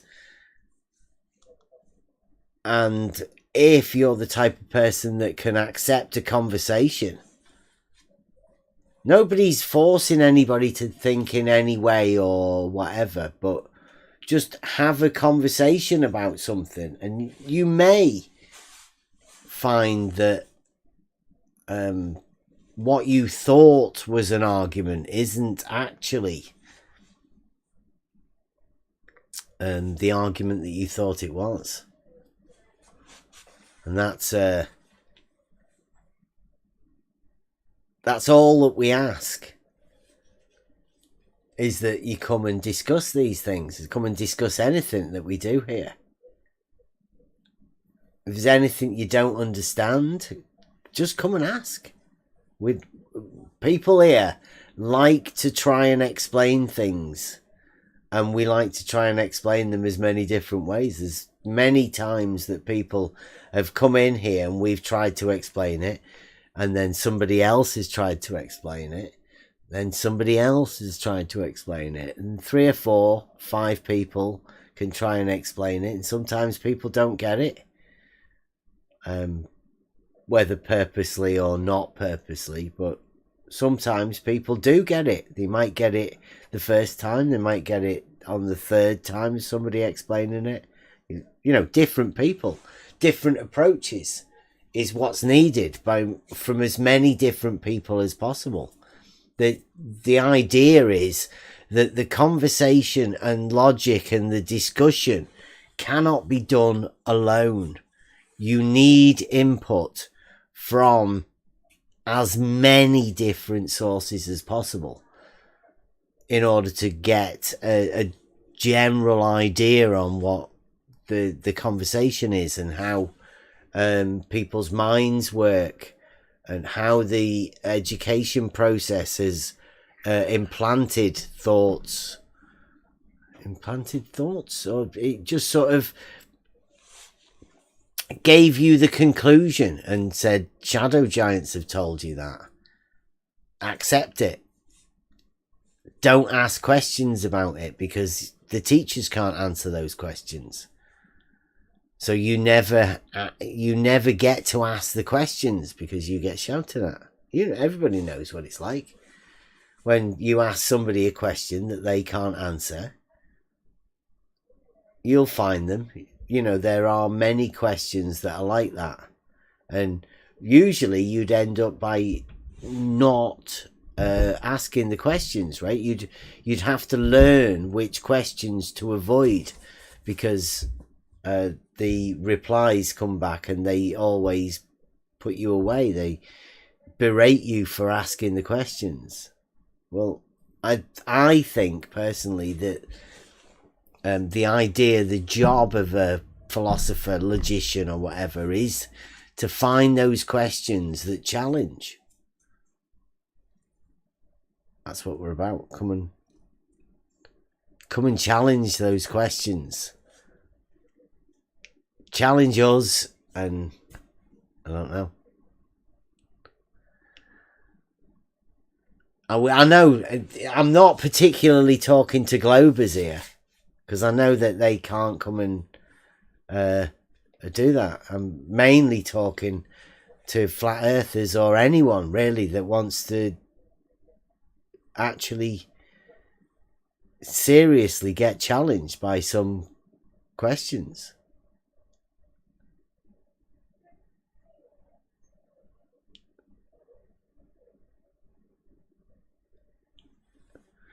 Is Blue in here? Oh, is Blue's just watching in the chat?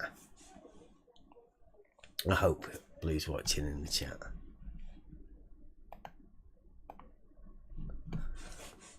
I've got a video. I've been going over a video today. Now, this video was with Dahomey Don, and he came round here talking about the water level test.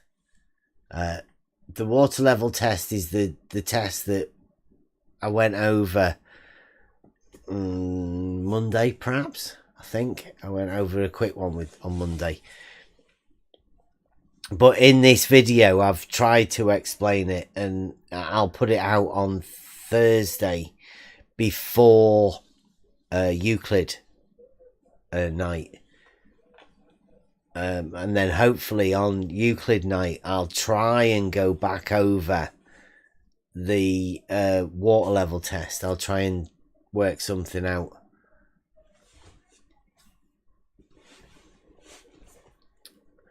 We'll try and I'll try and explain the straight line test and how it works logically and obviously geometrically, and try and link it to the stuff that we've been doing this week. But what we're doing tomorrow as well is the Trivium Day. Now, to link it all together, the Trivium, they're going through certain steps within the argument to learn about the words. And I think at the minute we're dealing with the identity of things, right? Whenever you're talking within a discussion, you're talking about the identity of that particular thing. Now, I've mentioned it today already. Level cannot have two different meanings, one being a circle and the other one being a straight line. It doesn't make sense for all the dictionaries to say level is a horizontal plane, horizontal line, even altitude, all of this sort of stuff, and then somebody else say, well, in these other books it says it's a circle. That doesn't work within the framework of any of this discussion. You can't have a double meaning, a definition shift in the middle of a conversation when you're talking about two different things. It's no good for anybody to be talking and discussing things with a subject matter but two different ideas of what that subject matter is. And that's what we're dealing with the organon, Aristotle's early works. And he deals with the importance of the thing. You need to know what it is that you're talking about, and that goes in the basis of a logical argument. We have to know what we're talking about. So when I state level is horizontal, that's a definite statement that I can make that allows anybody to know the level that I'm talking about. Simply, it's a qualifier for the level that I'm talking about. It because I know level, I can say something of it, that it is horizontal. Now I can make a logical argument and I can make a logical case to present to back that statement. All we ask of anybody that can come with that is to either acknowledge it or to put up another argument that would counter this one and be able to present that argument in a way that's understandable. Now I know that people will be making videos about this and stating stupid things and maybe putting donkey noises on there and putting clown music countdown timers to something that I can't reply to because it's Blue making the fucking video. But people will do that rather than come and have the discussion about it. It needs to be asked why.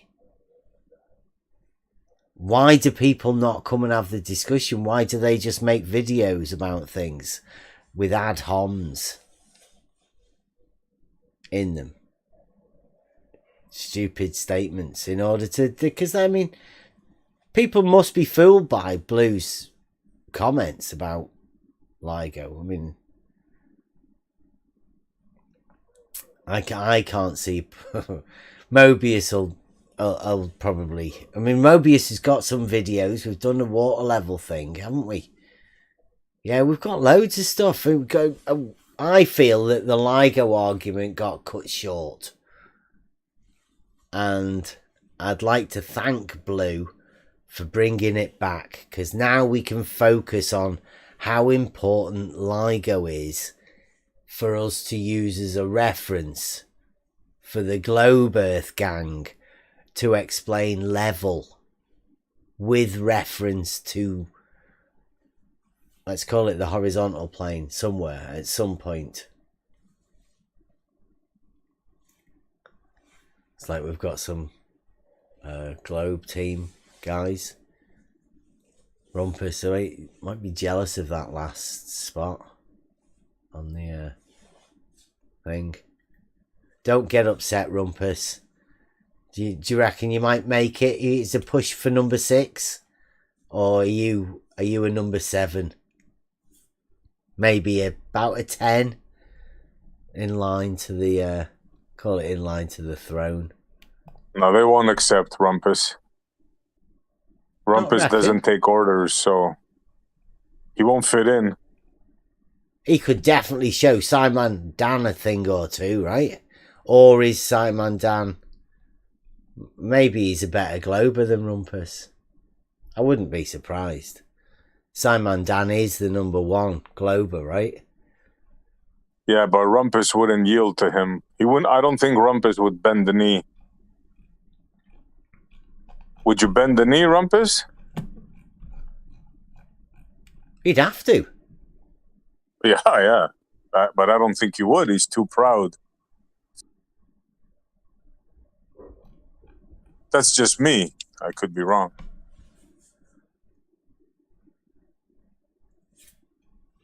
That blue's got some weird fetishes. I can't read what that says. It looks like it's too...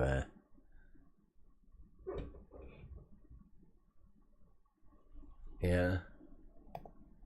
It's like, as they say, Blue's commented in his live stream. Looks like Bev is having a good time getting his ass slapped. Again with weird genital. remarks, yeah. Well, maybe not exactly, but you know what I mean. What the hell, Blue? Yeah. See, look, Rumpus is saying that Simon Dan's not even a good Glober. Told you. Yeah. Rumpus won't bend the knee. No way. But that's why I think they need somebody like Rumpus on the team. I mean, if there's no good Globers in there, how can they educate science if there's no Globers on the team? Like, specifically qualified Globers. I mean, Rumpus comes ready and equipped with his circle drawings. Rumpus should lead the team, if you ask me. No, he can't lead. Rumpus isn't a leader. They still need Simon Dan to lead them. Them's fighting words, Bev. No. Them's fighting. Rumpus. At least Rumpus knows that Simon Dan's not even a Glober. Sorry, a good Glober. Or the best Glober. I don't know. I have to say my favorite thing Rumpus does is he never depicts vertical as vertical. Yeah. It's always horizontal as well. Or horizontal has to be on a tilt. Yeah, all of them. Bicycle wheel geometry. Yeah, it's all right, Rumpus. There is no Globers. We know. Like Rob Keane says, everybody's a flat earther. Rumpus, you too. Rob Keane, he'll have you on team. Flat earth team.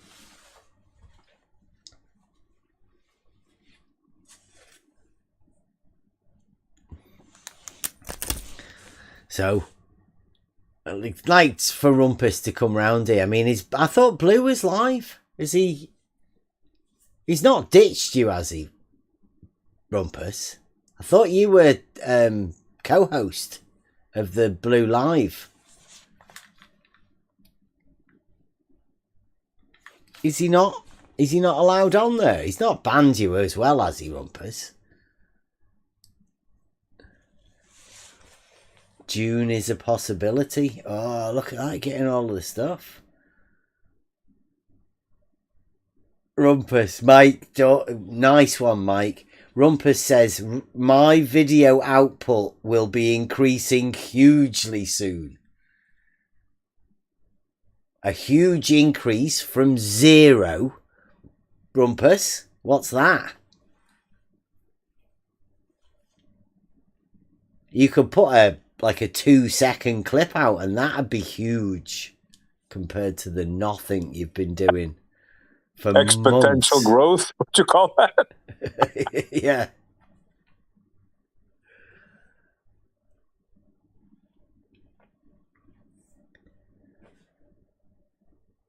Blue and I are as one. Nice. Good to see he's not. Is he stopped his live stream now then? He must have done. If Rumpus is over here. Or did Blue send you over here to do a bit of trolling?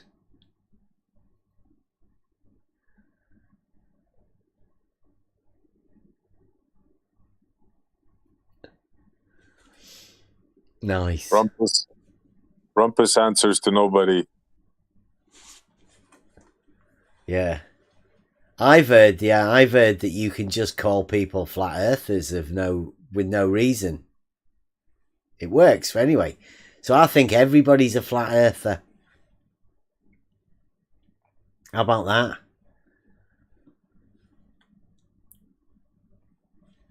Everyone's a flat earther and everyone's not a glober. Just a personal opinion. It's all right. If anybody can call anybody a flat earther, then I think everyone. Gadget. Wow. He might have sent Rumpus over here to get a bit of content. Get him talking about us. Go on, Rumpus. Go over there into that chat. Go and do a bit of trolling in the other chat. I can't do it myself. Number 2.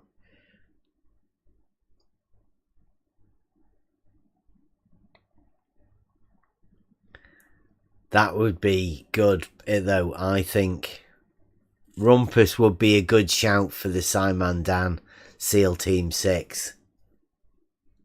I got it. How about Co number 1? Co rule.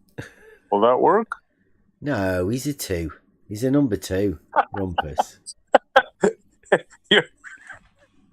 So that's it. You think he's a number 2? No way, number 1. Okay. Yeah, Rumpus will never make it to number 1 when Simon Dan and Conspiracy Cats are there. Right. Even Ranty wouldn't accept a number 2 position from Rumpus, would he? I don't think Ranty, no way. Rumpus is way better than Ranty. Come on now. Yeah. Rumpus's ad homs are pretty weak as well tonight. Nice try though, Rumpus.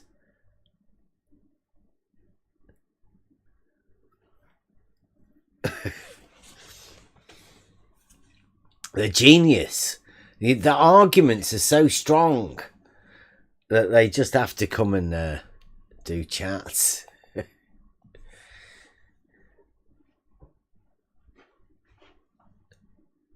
Yeah, this is the comment here from Blue Marble. This is one of the weird ones. I don't know whether it got took down or not, but it got saved. Blue Marble Science says, you guys seem to have labels for everything. Question mark. Statement with a question mark. Now it's shadow giants. That's one of my favorites. Yeah, Shadow Giants. Yeah. Do you have individual labels for your penises? Or is there a generic label you use for that? Again with the genitalia. What's up with him? What the hell, Blue? Yeah. You're not turning gay in your old age. Yeah. Not that there's anything wrong with that. It's because we were talking about his balls. Yeah. The man Missy says Blue must be about 5. No. Right.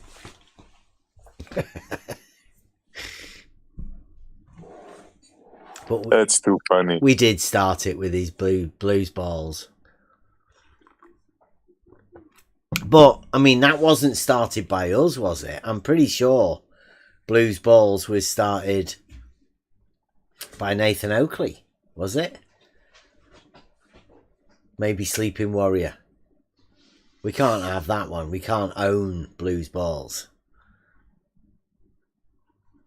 The quivering ones, the ones that got shook by an earthquake, we will have dang it, that I was one. fixing to say that. Yeah. I was going to say, even earthquake shook his balls. Yeah. That was definitely during my conversation with Blue, that one. Yeah, that was us. Completely. 100%. PhD Tony got involved. That was all us.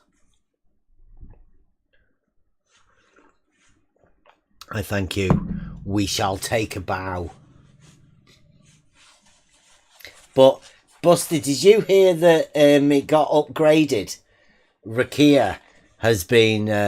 What, the size? No, the crashing of the... It was called the Cavendish Party that Blue was holding. Look, Blue was holding the party? The Cavendish Party, yeah. That Rakia gate crashed and sort of destroyed the Cavendish Party that Blue was having. Oh, man. That's what he wants us to apologise for it. Well, yeah, I know. I mean, you were just going to go there and do a bit of singing and meet Rakia, but you didn't realise that Blue was having a Cavendish Party. No, didn't know that. Yeah. Never even heard of it. He did invite Mike.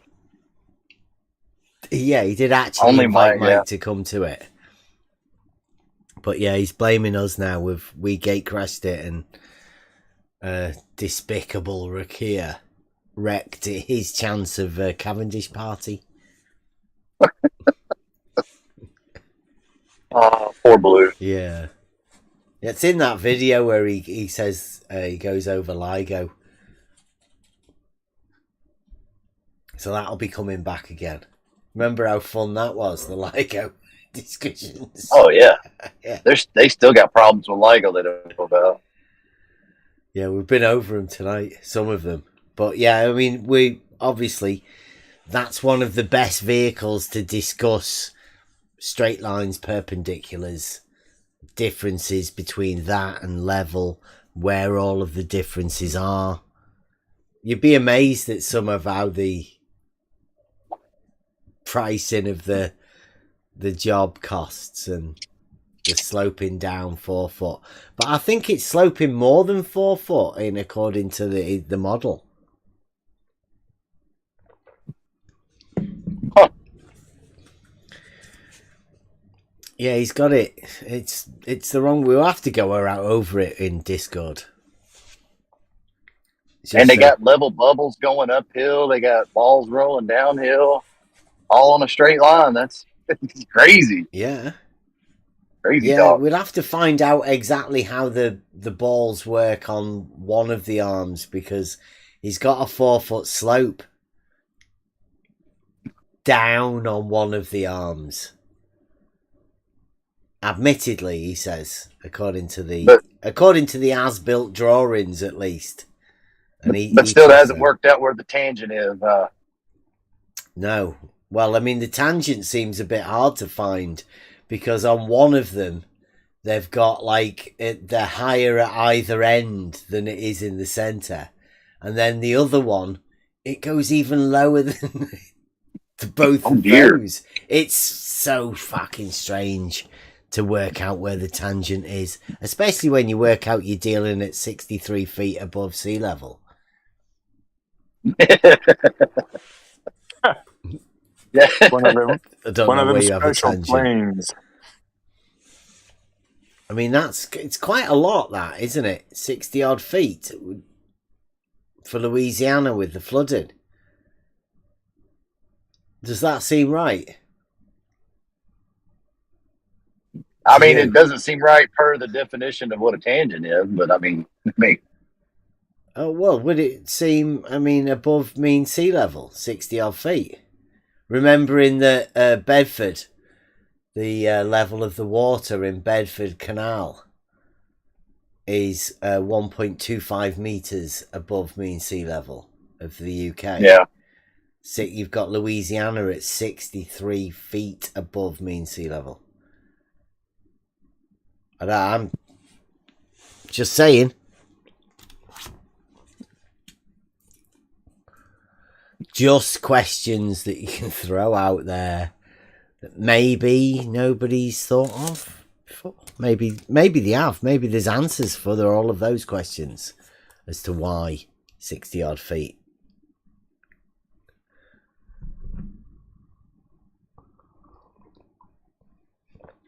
And how does it flood if it's 60 odd feet above mean sea level? Seems like a lot, doesn't it? The bayous and all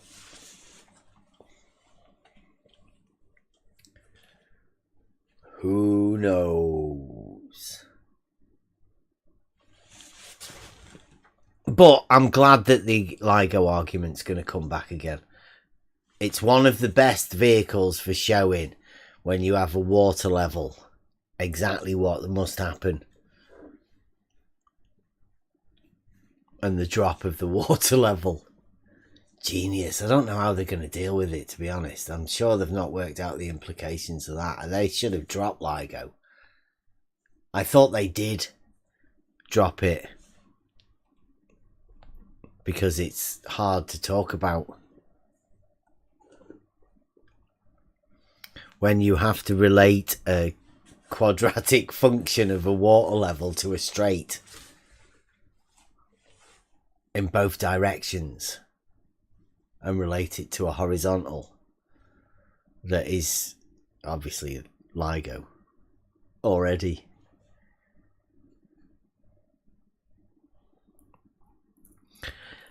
Was basically the idea of what we was wanting to talk about tonight was logic and the logical argument. The logical argument is there should be a simple process with logic that ends up with you coming to a conclusion that you're okay with, you're certain, right? The logical process, when done correctly, ends up with a definitive answer. You use reasoning to put facts together and lay them out in a special way, mathematical type way, to come up with a conclusion. Now, when you end up with globe, there is no logical progression that you can put before that to end up with the globe. Is why when we made imaginometry, the first axiom within imaginometry is globe. Because it has to be. There's no other way you can end up with the globe other than to start with the globe as your base model. And we've been on a journey to try and work out how that occurs.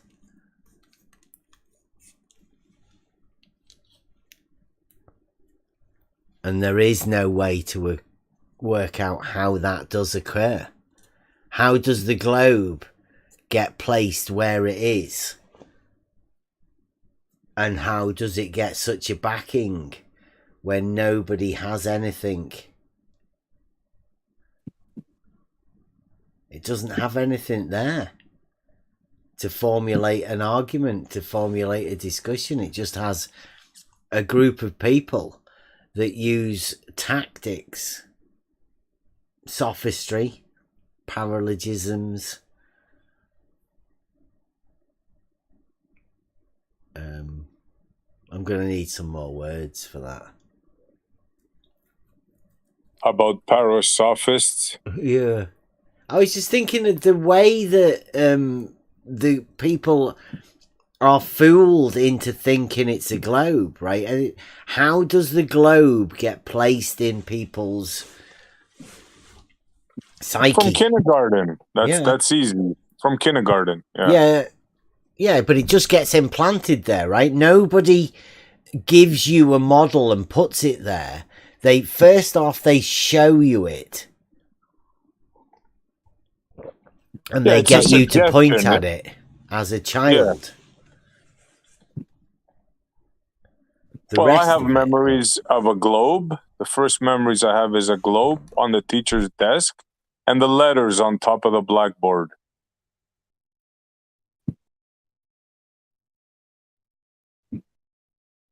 So they teach you words, but they have the globe there on the side.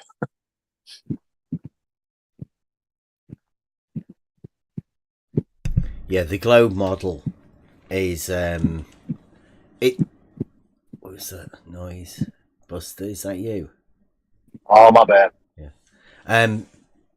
Yeah, they've got the globe model gets shown to you step one as a child. Then I don't think anything else occurs to me, other than perhaps in geography.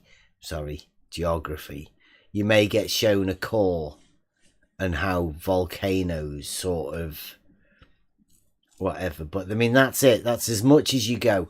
The model is made up by the person that owns it. It's Don't made forget up. the movies. Well, yeah, I mean that's what I'm saying. I think that you go through your life from that point at the beginning as a child, watching movies and space things and seeing it as a visual thing. You make that model up for yourself. The individual makes the model, and the model is then the individual's model.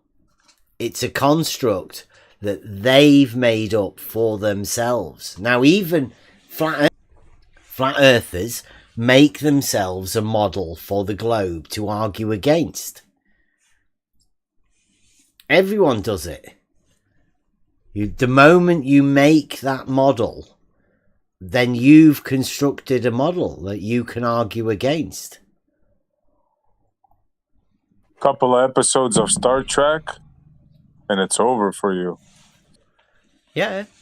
If you put your mind into that state, if the education system has allowed you to just take in information and store it and regurgitate it, repeat it as information, then you can gain that information from TV. Now, where is the receptor in your brain that tells you which TV programs are the ones that you should be taking information from and which ones aren't?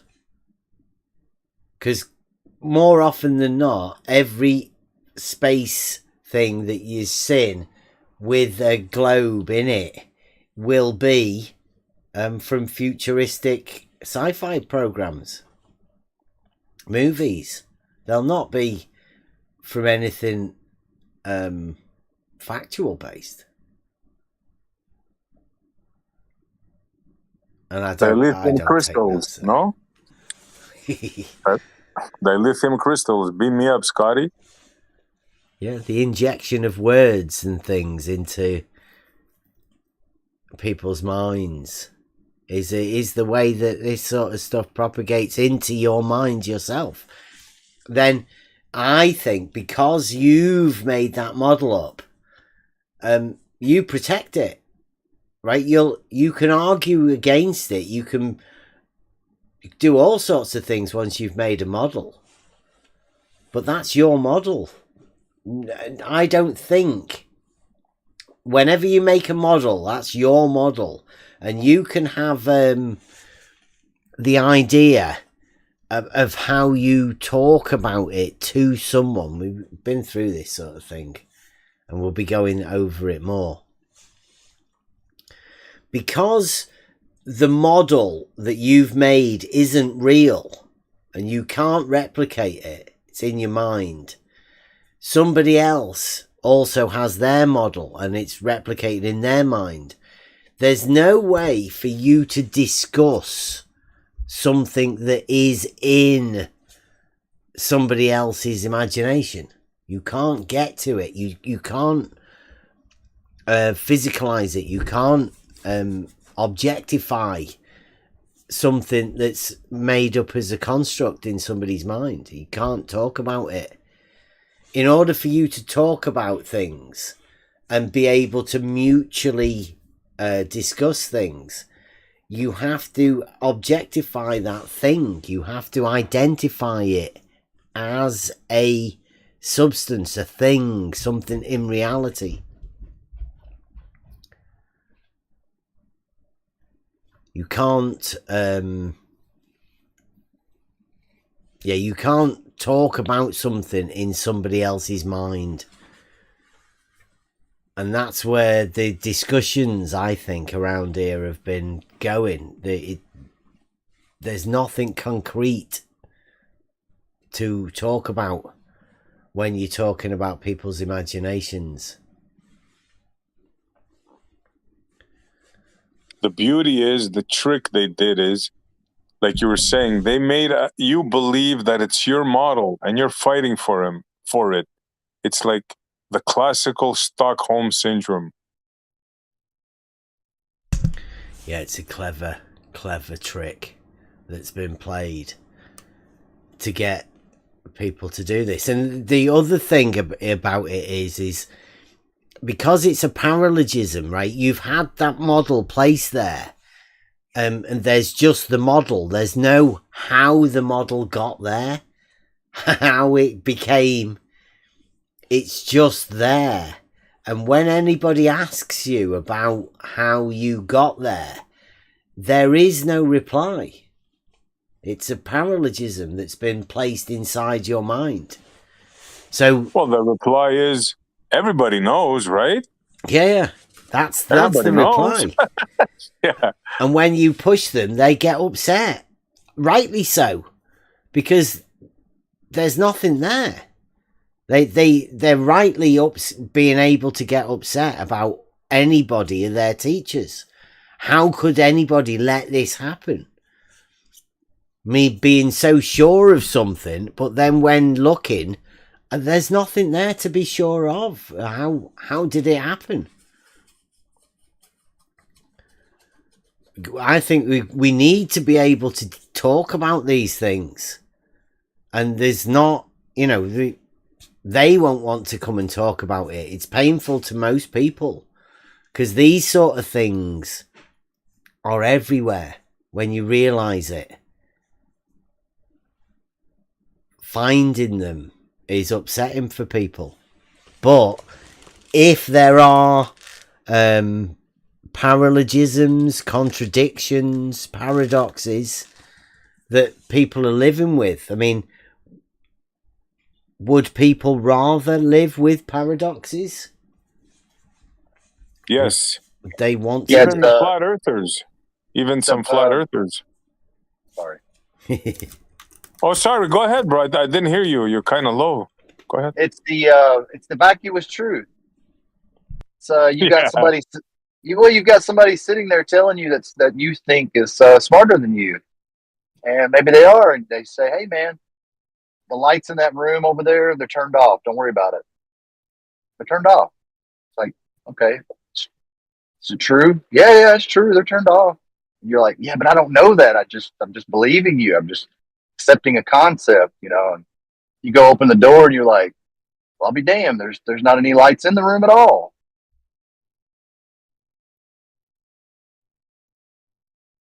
Yeah, I like that, Buster. The vacuum is truth. Yeah, I like that.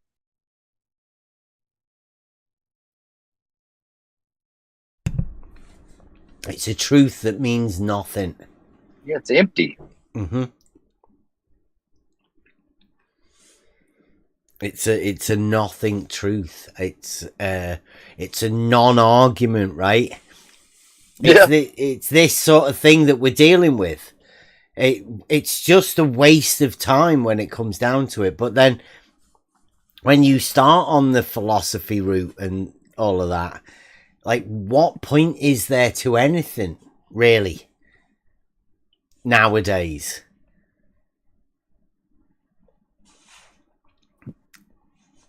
Who knows? I mean, why anything is probably one of the strangest things anyway. I mean, what level of thought does anybody particularly want to go to? What level of thought is anybody, willing to go to? I don't know. I'm willing to have conversations, though, because I know that these conversations that we all have are beneficial to me.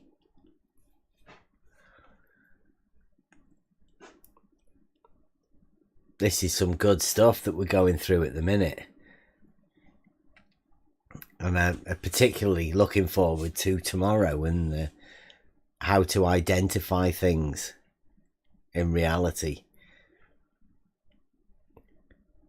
And I did like your Busty with your vacuous truths. I used it the other day many times, right?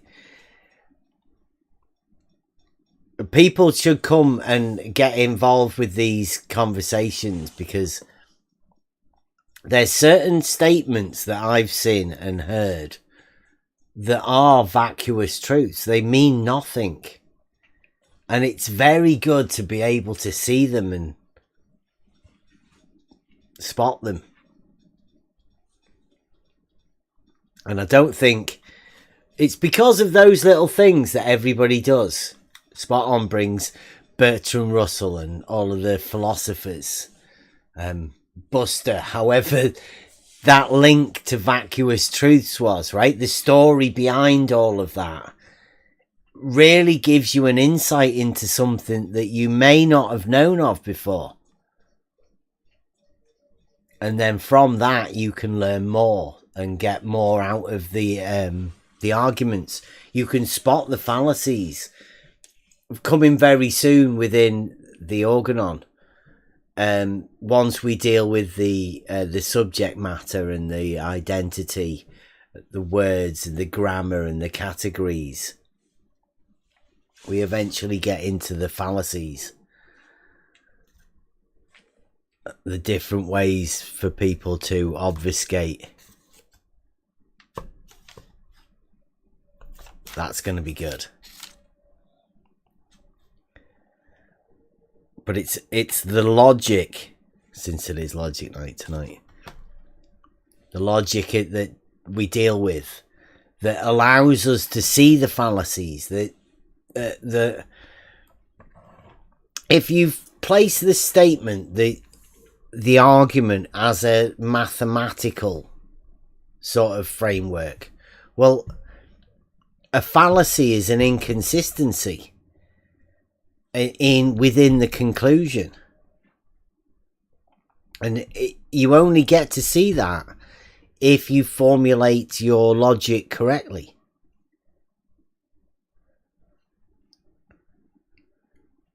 That's why I think logic will be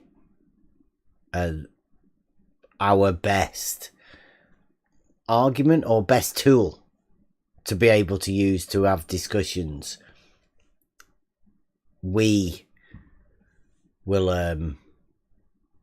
have those discussions based upon the framework that we have.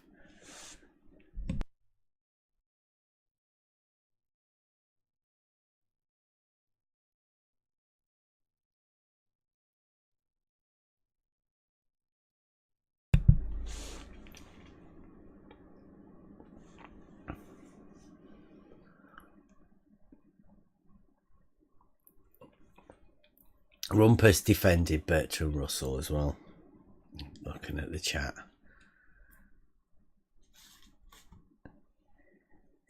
Bertrand Russell?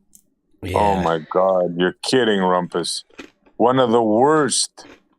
One of the worst. Can't remember what he said. He said, "Oh, it was to define one." Do you think he would defend Immanuel Kant? Good question. Post-Diletheism Kant, perhaps. Not pre-Diletheism Kant. Yeah.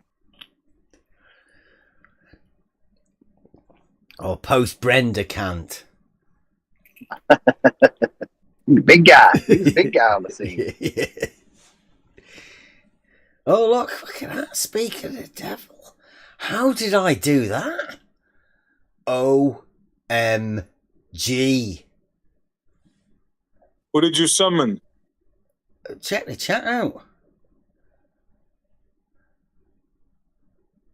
It's like David's come back.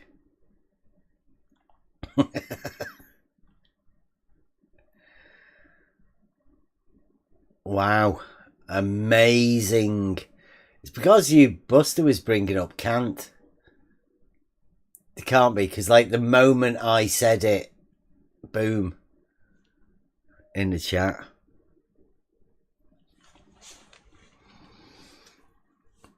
Brenda's back. I thought you'd gone for good, Brenda. At least a 2-month reconditioning or reprogramming.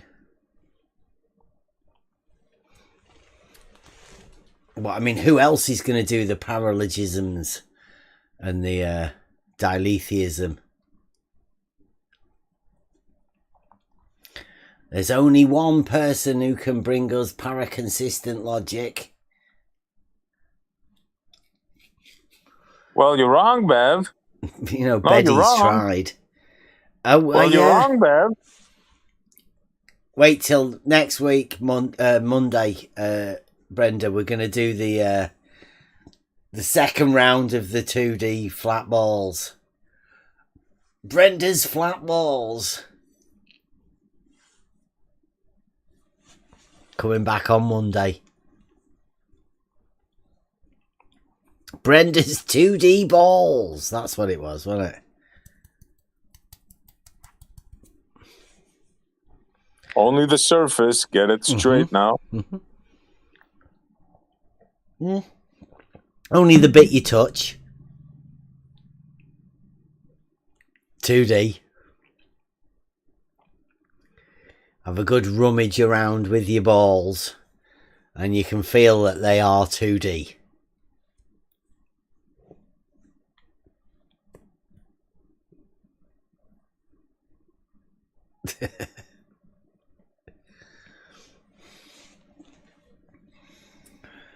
Well,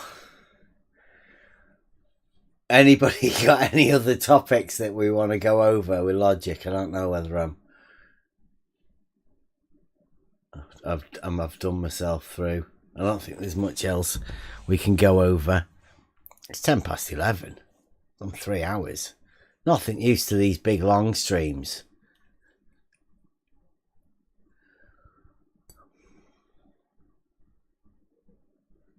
I think we said it all.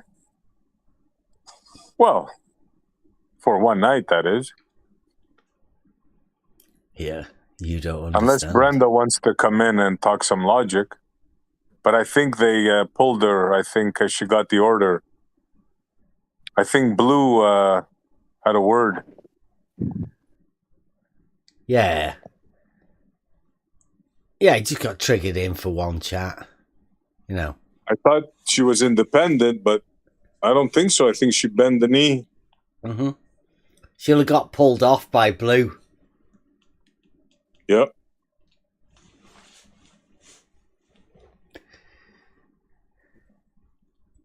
Thou shalt not visit next level. Yozzy, have you seen that question in the chat there? Because since it's Logic Night. Now the question is, hi Bev, in logic, is the statement P or not P true or false?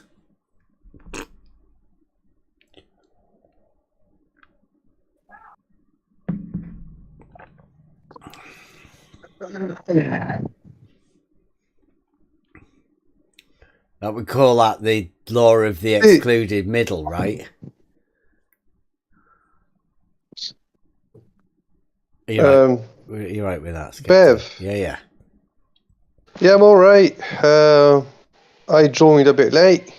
But I just want to be aware of the 3 words to think about. What are they? Level is horizontal. That's it. Yeah. Level is horizontal. Yeah. It's a statement of fact. At worst, you'll get a discussion out of it. Well, at worst, you'll get an argument out of it.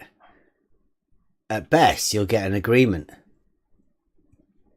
And then you can get a discussion about why you said it in the first place. Yozzy, I will answer it again. P or not P is the law of the excluded middle.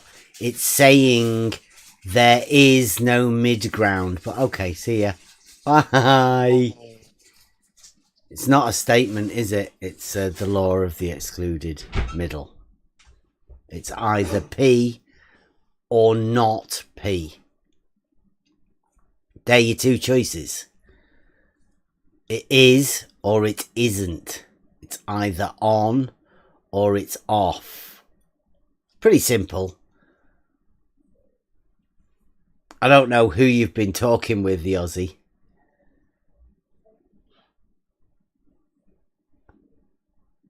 That doesn't seem like much of an argument. See, now, yeah, I'm Googling something, right? It just typed level is horizontal. And your website on the level.live is the first link that came up. Is it? Honestly, yeah. Yeah. Nice. That's good. Yeah. Oh. On the level.live, yeah.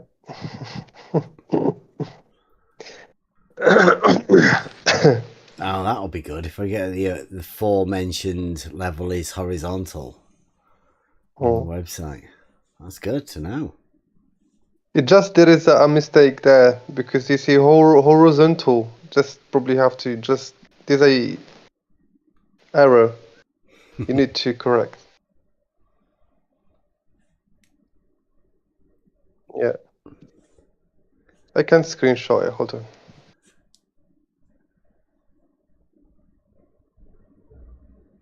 Yeah, top hats and deer stalkers, but a top hat. Did that right? Best.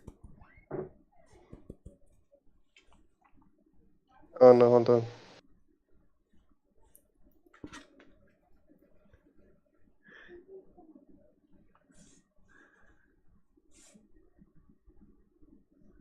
Bev, look at the live chat.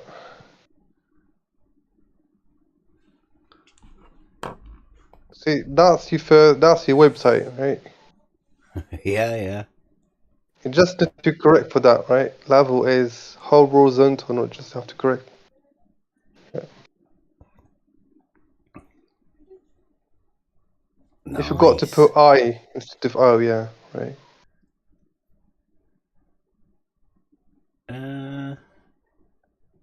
You say it right? Yeah, I don't know. Yeah. I'll have to have a look at that. Yeah, just have to, correct it.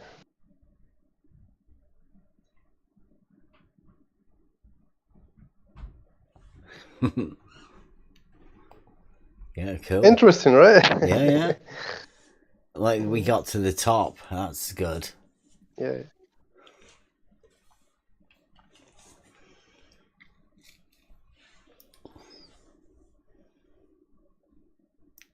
Yeah, there's some good conversations and discussions that should be able to come from that. Those 3 words.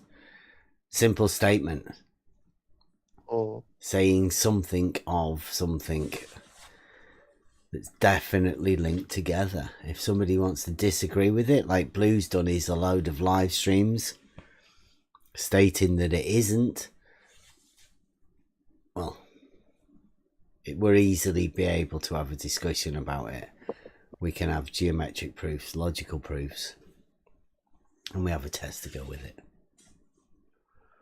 Simples. Anybody got anything else? And we'll wrap up. I'm going to do the big long lead out again because just because LIGO and the homie Don went through it. And because I've just done it today, it'll be coming out on Thursday. I'll put it out just before we go live on Thursday, because tomorrow will be Trivium night, but Raven's Eye, Kevin, will be taking the lead for this. Everybody's invited.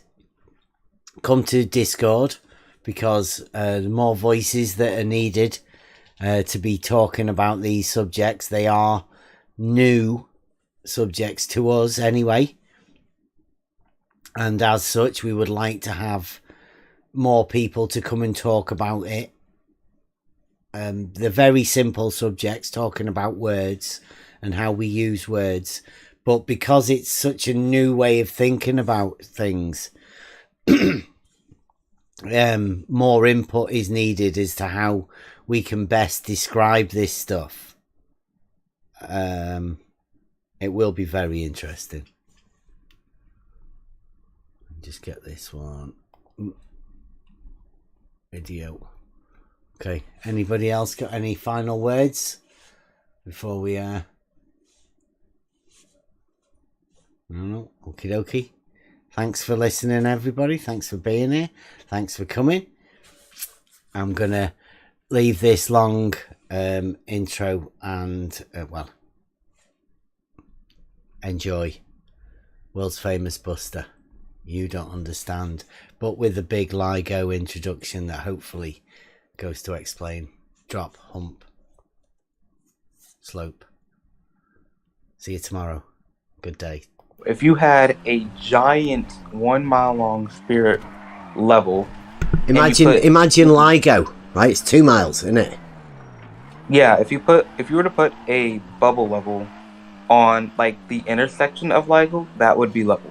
If you were to walk down the arm and place it on top of that, I would say it would not be level. That would be another good. So you say at the split point, that's where it's level on both arms? Yeah, I'm pretty sure that's where they leveled it. So, and what are the arms? What are the arms? If the center is level, how do you envision? No, he said no, not the center. The apex where they both meet. Oh, the apex. Yeah, it's different. So yeah, it's changed. How do you envision the end of the arms then? The other two ends? They're just gonna go straight, and this is in the engineering. The ends of the arms. At the end, you have the apex, and you have two arms running along, right? Yeah. How are they? Are they in the same level as the apex, or how do you envision them? Higher, lower? So at the ends of the arm, they had to pour more concrete because it was at a higher elevation. It's not what I asked you. It's not what I asked you. When the job was done, you have your apex, it's level. Mm-hmm. Either arm, how are they in relation to the apex? They're flat. Are they They're straight. They're straight. Yeah. Are they also Straight level? No. They are. They at each spot they are not level. They like if you put a bubble level on the apex and you started moving down the arm, it would get off and more off level. How? Towards the up or towards the down? With the bubble level, it would either go left or right. No, hold on a second. You have a level at the apex, and you have two arms running. And I'm asking, you say they're not level at the ends. So I'm asking you, are they lower than the apex or higher than the apex? They have a higher elevation than the apex. So they're higher than. Wow. So the horizontal raises in elevation for you. No, you said it would be higher. Hold on. The horizontal plane that was established at the apex will diverge from the surface of the earth. the horizontal plane stays straight, but the level of water starts diverging from the straightness. What? How do you envision that? You envision level water diverging from straightness? Yes, I do. Wow. How is that possible? Because level is a curve. And water is level. That's my model dictates, right? No, yeah. That's Absolutely. reality. But as I was saying, like, if we go back to the straight line test, you would be able to see which one's true. If water is curved, then there will be an angle. If level water is curved, there will be an angle between B, A, and C. If water level is straight, then all of them will be collinear. It's a test. I don't think there's any possibility of reaching you, bro. I just don't think so. If we do the test, that would reach me. At what point is vertical not perpendicular to horizontal? It always is. Every vertical is perpendicular to its horizontal. To its horizontal. And yes. What is a horizontal? It's 90 degrees from its vertical, and vertical is defined from the plumb bob. I wonder if I could do it, because over a short distance, you might be able to use the Auditing app and a water level. I mean, he obviously doesn't understand what level is. You don't understand. Hold on. It's not my problem if you don't want to learn. You're just on your own. I can guarantee you there will be a hump in the middle. If you side across from one side to the other, Just take my word for it, bro. No, don't take my word for it. Do it. I can guarantee you there will be a hump in the middle. There will be. I can guarantee there will be a hump in the middle. There will be.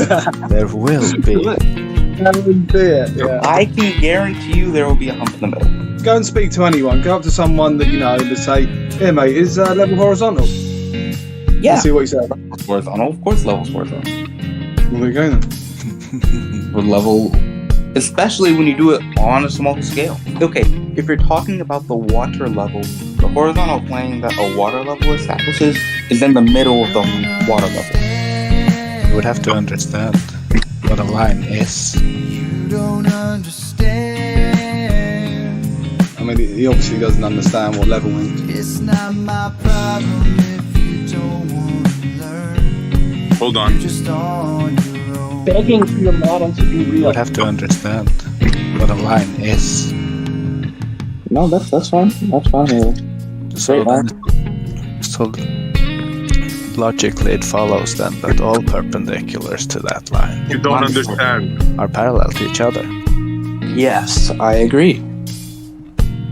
It also then follows that that line cannot be curved line or change angle anywhere along the line. That line, yes. So this straight line we are using cannot bend because it's straight. I agree. That line, yes. So this straight line we are using cannot bend because it's straight. I agree. This straight line we are using cannot bend because it's straight. I agree. I mean, he obviously doesn't understand what level is. You would have to understand what a line is. You don't understand. You might be able to use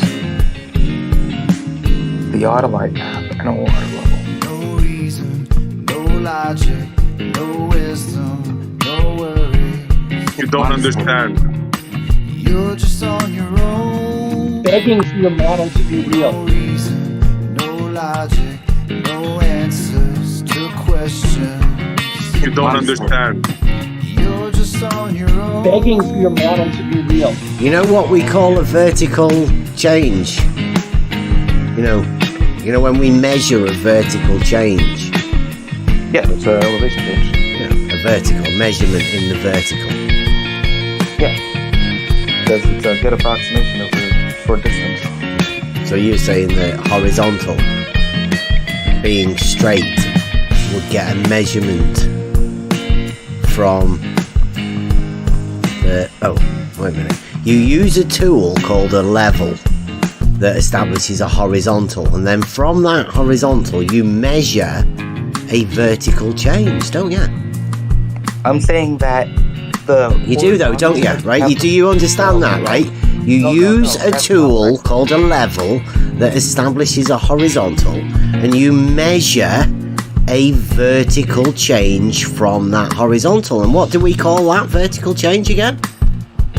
Elevation change. That's not a reference to the horizontal, obviously. But I'm in reality. Like, that's why I'm thinking of actually doing this test. In reality. Specifically say that horizontal is actually not a plane. Your misunderstanding of my model is not my problem. It's up to you to understand it. You